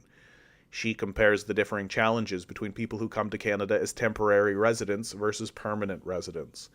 For example, moving to Canada as an international student or worker can be a different experience from immigrating through express entry as a skilled worker. The conditions are very limited as to what they can do, where they can work, how many hours they can work, she explained. Policies like the 20-hour work cap have been a critical concern for many international students' ability to survive in Canada. If they're coming as foreign workers, the imbalance of power between the worker and the employer is very, very high, added Long. Imagine you can only work for that employer, and you can only work for that employer under that position. If you were to stop working for that employer, you can't work for anyone else. Why many immigrants still want to stay. Despite the growing number of immigrants wanting to leave Canada, plenty still see the benefits of staying. George Arango moved from Colombia to Vancouver with his family as an international student in 2021. He said over the phone that the West Coast city aligned with his and his wife's interests in sustainability and photography. After graduating, Arango says he still had difficulty landing a job within his field, even with 22 years of experience in Colombia on his resume. He stuck it out for 3 months, doing a basic skill job to get the Canadian experience employers sought. Now, with a job that he loves in his field, Arango, his wife, and his daughter are content here, and they plan to apply for permanent residency this year. The two main qualities he likes about Canada are its safety and community. We came from a country that has a lot of security issues, explained Arango. He says using public transportation in Colombia wasn't an option for their daughter. In Vancouver, they don't need to worry about her getting to school safely, even if she takes a bus. Arango also found comfort in being part of a community. He said one of his cousins already lived in Vancouver, so she helped them find an apartment near hers. She also has a couple of friends that already live here, so we went here with a support network to help us with the transition, he explained. Many immigrants found the positives outweighed the negatives in our survey. A 39-year-old woman from Indonesia said she's staying in Canada because it's more secure, and there's less discrimination compared to her home country. It's a safe place to live, better public services, less government corruption, free speech, and better cost of living overall, said Ricardo, a 35-year-old man who immigrated to Surrey, BC. Looking at the bigger picture, Long says that Canada is doing quite well on the world stage regarding immigration. We have a lot of issues in Canada, but overall, compared to the US, even the UK and Australia in many respects, we do much better in terms of how fast people can get work permits and how a lot of the skilled workers can get permanent residency in Canada as well, explained the immigration lawyer. So it's all relative. It's definitely not perfect. It could improve a lot more, of course. I'm at a crossroads. Some people are on the fence about a long-term future in Canada. 31-year-old Shiva moved from India to Vancouver on a work visa. He said that he's currently weighing the pros and cons of staying here. I am at a crossroads. While I value the access to superior resources and the potential for a better quality of life, the financial strain and the undercurrents of racism are substantial deterrents, he explained. If the situation doesn't change, I may have to consider finding a new place to call home, one we can afford to live and feel welcomed and respected. A 44-year-old man who moved from the Philippines to BC a little over a year ago on a student visa is in a similar predicament. He appreciates the free, quality education provided, but is struggling amid the high cost of living. I'm mentally stressed figuring out how to help my family survive, he wrote in the survey. He says he's not sure if his family will remain in Canada. If we don't get PR in the next 6 months and things don't change, then we might be forced to leave, he wrote. While people like Arango have easily fostered a community in Canada, others are having a more challenging time. Aparna Bose Day immigrated to BC from India with her husband over 2 years ago and received their PR early last year. While they're most likely staying, she says she doesn't feel truly settled. One of the main reasons for this is that she found it difficult to make friends in her city. Bose Day has spent time in California, where people were more welcoming and conversational. I had heard Canada was very friendly. Now that I'm here, I don't know, she said over the phone. They generally like to mind their own business. They just smile and ignore you. To top that off, she has also been struggling to secure a job as a veterinary assistant, a position she has years of experience in, even after applying to around 40 postings last year. There's no long-term vision. All in all, Long says there's a lot the government needs to do to retain immigrants. She says the first thing the feds can do is raise the quota and give permanent residency to the hundreds of thousands of people who are already living and working here. People who are already here working should not be competing with people overseas, she said. They already have a job. Obviously, we need them here in Canada. Why are employers losing their valued employees because of immigration laws? The immigration lawyer also wants better programs for entrepreneurs who wish to move to Canada. A lot of people are retiring, and they don't have people to take over their businesses, she explained. Getting entrepreneurs who can come here to take over these businesses should be one of the ultimate goals for the Canadian government. Long says the same goes for prospective immigrants who work in healthcare. Right now it's so difficult because of licensing issues to have nurses and doctors, and we all know we need them. Why are we just putting up such barriers, especially for healthcare professionals to come to Canada? Ultimately, the future of Canadian immigration lies in who leads the country. Long says one of the biggest issues is the turnover rate for immigration ministers. Imagine having a department where you have a different leader every year, she explained. There's no long-term vision as to what needs to be done in one of the most important portfolios. With no long-term vision, immigrants like Poshala have been crushed by their experience in Canada. This is not the dream we thought of. We thought that we would get a better quality of life here, but there's no life for us.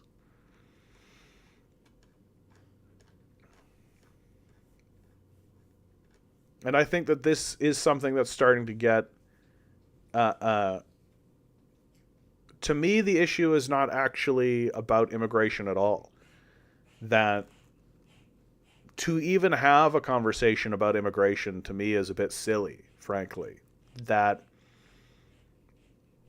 it's the clampdown that comes from the capitalists. It's the fact that the wage no longer pays the rent. That to me is the most significant factor. That if the wage paid the rent, no one would talk about immigrants outside of just an observation that they're coming. If the wage paid the rent, then we wouldn't be hearing right-wing people grumbling about these immigrants at all, outside of their typical racist, xenophobic positioning. The truth of what's going on in Canada and in the United States is that the capitalists are creating false scarcity in the housing market and in the labor market. That we live in a society that is so dramatically and desperately unequal, where wealth has piled into one group of people, a very small group of people. And that very small group of people simply don't care about getting the resources or employing the entire world. This small group of people only needs to wear a certain amount of pants. These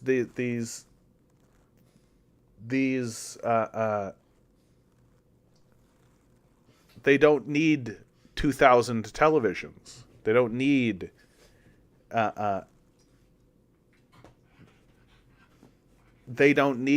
or are capable of consuming as much as the entire population of Canada. This is what is grinding down the economy. This is what's causing the problems of our economy. Is that people do not have access to the resources of the society. They don't have access to basic things like food and shelter. That food and shelter are taking up all of their wealth and all of their money. And so people are not thriving, they are just surviving. And the immigrants are telling that story. And because that's the case, where even where even Canadians who are born here, where even they are suffering with rising prices, rising accommodation, well, they're turning around and instead of saying, hey, I'm struggling because my rent is through the roof and my food bill is through the roof and my electricity bill is through the roof, and it's because these capitalists are jacking prices on us, instead of saying that, they're turning around and blaming immigrants. When what the immigrants are telling them is that they have a shared experience. And that shared experience is rent is high. Wages are low. And many immigrants are saying, well, we can't make a go of it here in Canada. We're going to turn around and we're going to get out of here. And if you shut down immigration, if you close the border or stop immigration, well, that's not going to prevent or change the reality of why things have gotten so bad in Canada, which is that the wage no longer pays the rent. And it should be very straightforward. Should be very, very straightforward.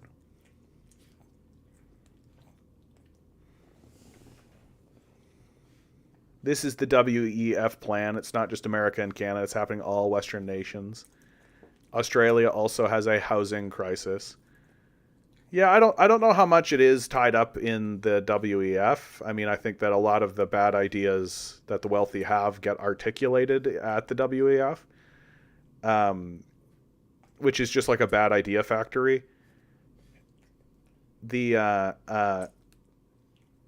I just think the wealthy are taking their liquid capital and turning it into hard capital, right? And that hard capital is housing.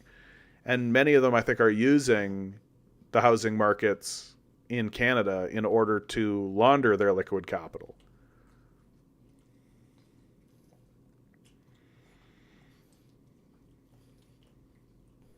The right isn't saying immigration is bad. The right is definitely saying immigration is bad, my man. Like, I'm going to hard disagree with you on that.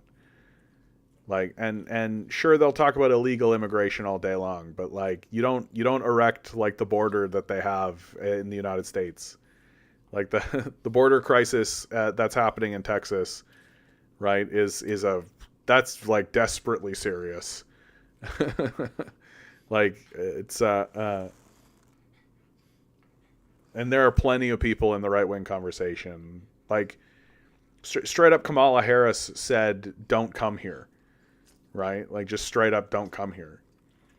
So I think that is a false distinction that gives the right more credit than they're due.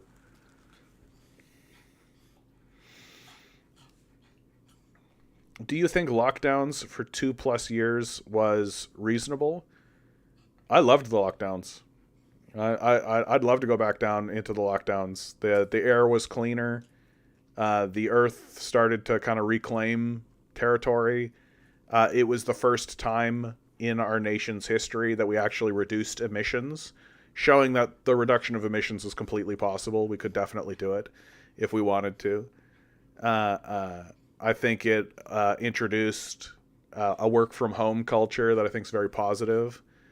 I think there's a lot of positives that came out of the lockdowns, and I would be hugely, massively in favor of returning to I wouldn't call it lockdowns, but just the idea that we're driving everywhere, the idea that we're doing, yeah, I think that's a fair point too, Watson. We never had a lockdown, right? We had cursory impediments to spreading the virus. Yeah, there was like right from the beginning, it was this sort of unwillingness to actually do what needed to be done, and there was always this like dickering around with it, and always this kind of just like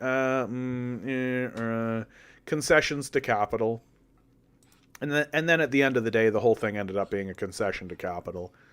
But there were definitely positives that came out of that period of time, and positives are things like the reduction in emissions. It proved completely that we are more than capable of reducing our emissions. Having creating work from home structures, making it so people don't need to commute so much to get to jobs that are basically email jobs, right? So it's perfectly possible for us to do this stuff. I think that's an overwhelming positive. I think it put people back closer to their home, right, closer to their community, which I think is good. I think that's a net benefit. We also got a really great basic income test out of it in the CERB, which they swiftly worked to dismantle as fast as possible, even though it was wildly successful. It worked completely. And showed that, yeah, we could absolutely reduce poverty. We could absolutely confront homelessness. We could absolutely do this stuff. So the lockdown period had a lot of positives.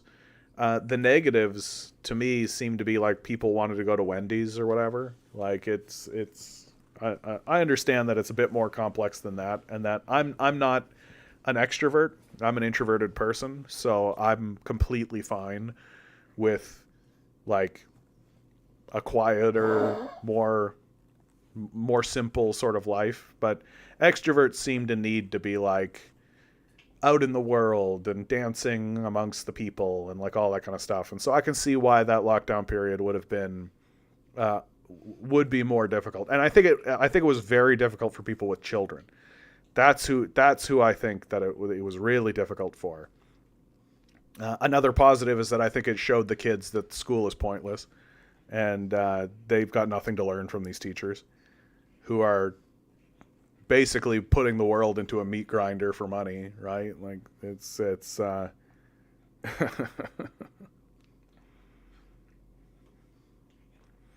Methane, good to see you. They're working very hard to make it unfeasible for people to own cars for private use. So there's that. Are they? Who's doing that? Because like, I think that we need to be like super doubling down on mass transit. Like the Chinese really showed. The Chinese really showed that you can double down on mass transit. You can make really fast advancements in mass transit, and you can do it very fast. I don't think that you can do it like that in our system, because our system is designed to erect impediments to like, that's what's so funny, is that capitalism has this pro innovation. People have this idea that capitalism breeds innovation, and it's like, what are you talking about? Capitalism operates as an impediment to innovation at every step of the way. It gets in the way of everything all the time, constantly. That everything we have in the world today is in spite of capitalism, not because of it.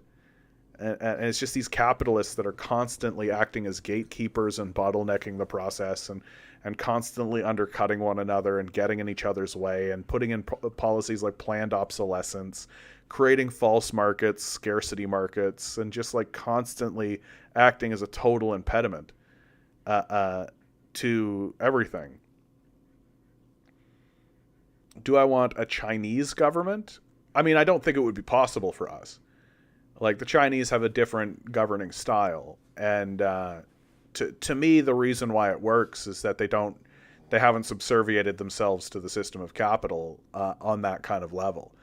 That they've had to manage the system of capital in the face of imperialist war, but they haven't allowed it to overwhelm their systems in the way that we have come to venerate and worship it. Like, the Chinese are managing capitalism. We worship capitalism. The Chinese have a Marxist perspective of capitalism, so it's an economic system, and they understand the structure of it, and they understand that they have to negotiate with it and manage it.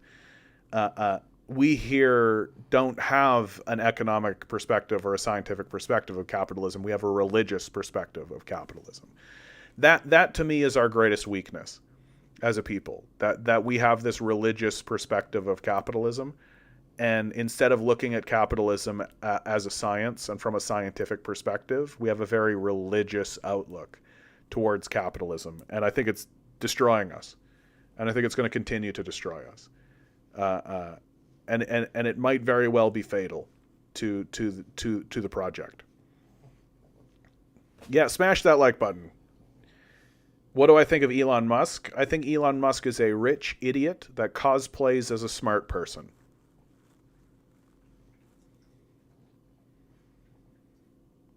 Methane writes, I'm with you on better mass transit. I don't care about cars either. Never owned one. But the whole EV thing, as it breaks down, there are many pieces aligning to it. Yeah, I mean, the concept of single passenger vehicles the size of World War II tanks, like, it's a stupid idea on the face of it. How is Elon Musk dumb?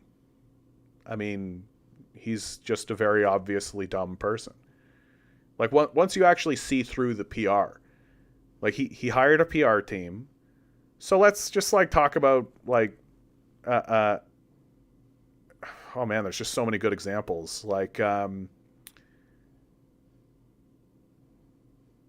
so because of the extreme growth of rapid transit in China, California was like gung ho to do the same thing. Right? And they could have. It would have been very successful for them.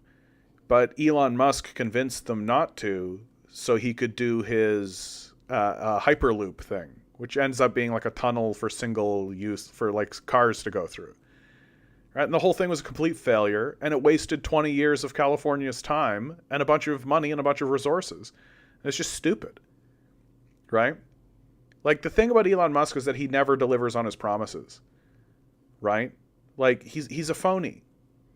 He's smart enough to realize that the the way to be a successful capitalist is to be a good salesman. But he hasn't delivered on anything. Like, he's not going to Mars, right? He's not delivering on his electric vehicles. He's not delivering on his autonomous vehicles. He's not delivering on anything, nor does he care to, right? The purchase of Twitter was about as stupid as it gets, right? Like, he basically takes, he bids on a purchase to Twitter on like a dare, spends $44 billion buying Twitter, which he ends up getting forced to buy because he committed and then got cold feet and tried to get out of it, but then they forced him to buy it. So he ends up buying it. And then every step of the way, he's just constantly destroying this thing, right? And constantly like saying he hates this feature and then realizing that he needs to have this feature, and then literally opening up free speech on the platform, and usage of the N-word goes up 500%. Like, he's not a smart person, right? He's not a smart person. Like, he's a salesman, right? He hasn't delivered on any of his promises.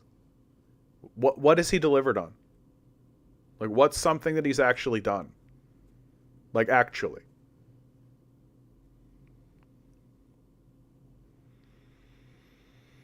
There's at least something good to come out of his purchase of Twitter, the Twitter files with Matt Taibbi and all that. But, like, I actually am quite...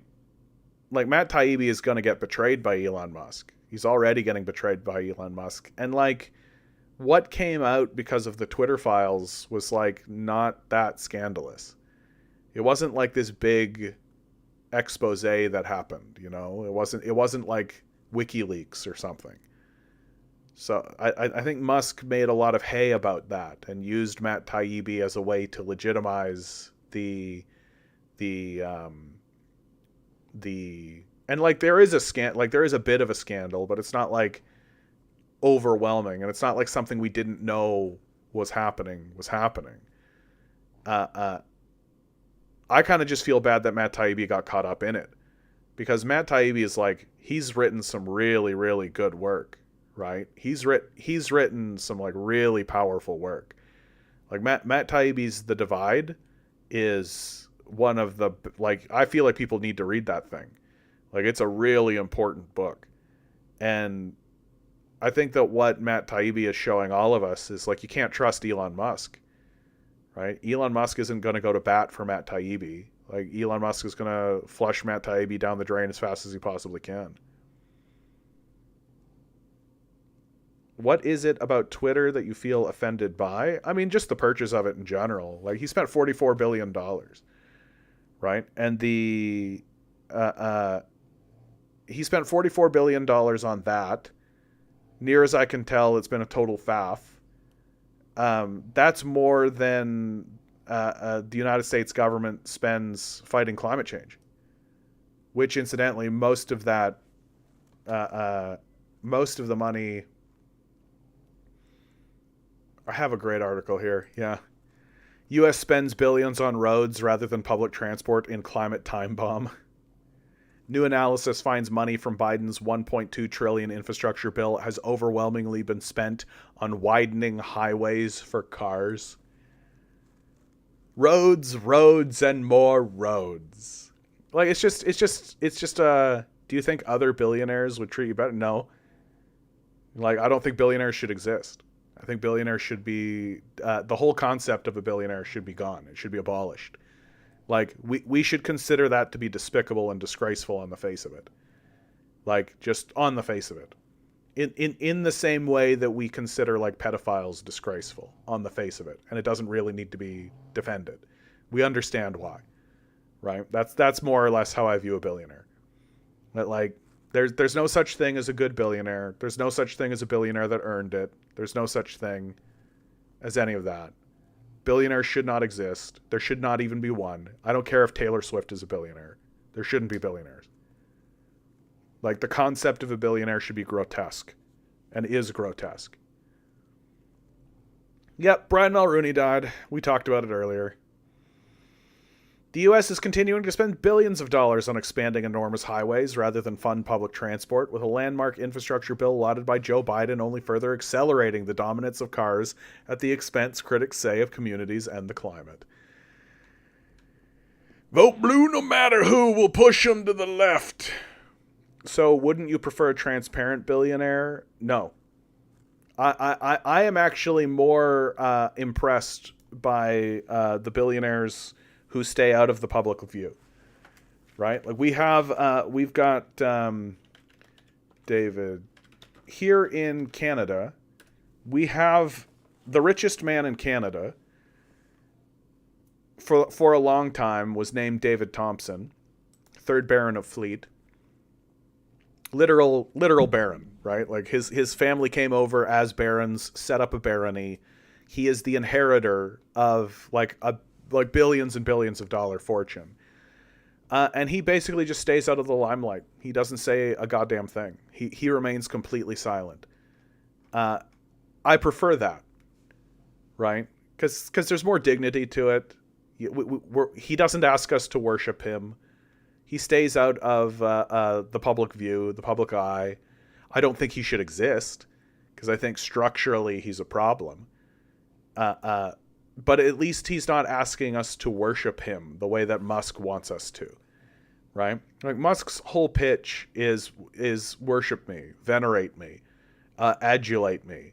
You need to know my name. My fame is important, right? And it's just grotesque. It's annoying. Like he shouldn't exist. I shouldn't have to care about this guy at all. I shouldn't have to talk about this guy at all. He should be at best a curiosity or a quandary. That the famous people who exist in our society should be people who do good things, people who help people. Those are the people. We should know who those people are. Instead, everybody knows who this dullard who's accomplished nothing, has lied about everything, and is just a professional salesman. Everybody knows about this guy. And he's just like a fucking total hack, right? All his claim to fame is literally convincing boomers that they were going to go to Mars.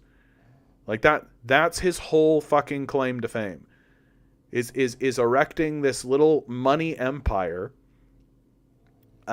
where he convinces a bunch of boomers that, yeah, we're definitely going to go to Mars, when obviously he's a front for the United States military to help militarize space. That's obviously what Elon Musk is doing. Like, if the United States military was doing the shit that Elon Musk was doing, everybody would be losing their fucking minds about it. But apparently, because it's a private person, we're all just like, wow, entrepreneurial, how intelligent, right? So he's helping the United States military militarize space, and we're all like cool with it because we're dumb. And Tesla, near as I can tell, just ends up being a way for rich people to sidestep environmental legislation, because he ends up being just a sink for climate credits. Like, that seems to be why Tesla exists at all. And yeah, of course he needs to stand in front of people and say, we're going to make this thing happen, but it doesn't. It never does. Why? Because he's not actually interested in that. He's not interested in actually doing anything or producing anything or being successful, right? He's just like a fucking con man. He doesn't deliver on the promises he makes. He's not going to deliver on the promises he makes. And the more he tries to pursue the things that he's actually promising to make, the worse it is for us.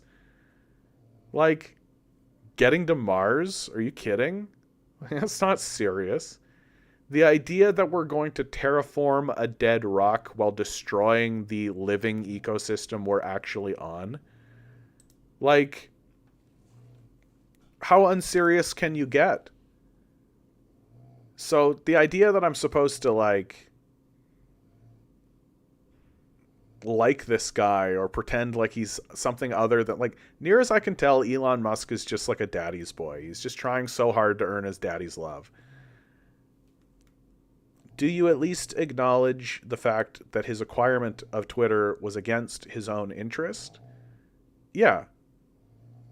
Like, that makes him even stupider. Like, the guy lost $44 billion on a dare and was too stupid to get out of it. Like, That's dumb. Do you think we all as a people could have used $44 billion for something better? Do you think $44 billion would have helped the climate change fight? Do you think $44 billion would have been useful for literally anything else? Instead of Elon Musk jerking off and buying Twitter on accident? Like, it's such a bad look. It's such a bad look. Ugh. All right, guys, I'm getting quite tired. Always remember, each and every one of you is a quantum being walking around in quantum energy. These billionaires are spending hundreds of billions of dollars in the hopes you'll never realize it. You'll just stay the good little commodity they need you to be. Rebel. Revolt. Repent. Good luck. We're going to need it.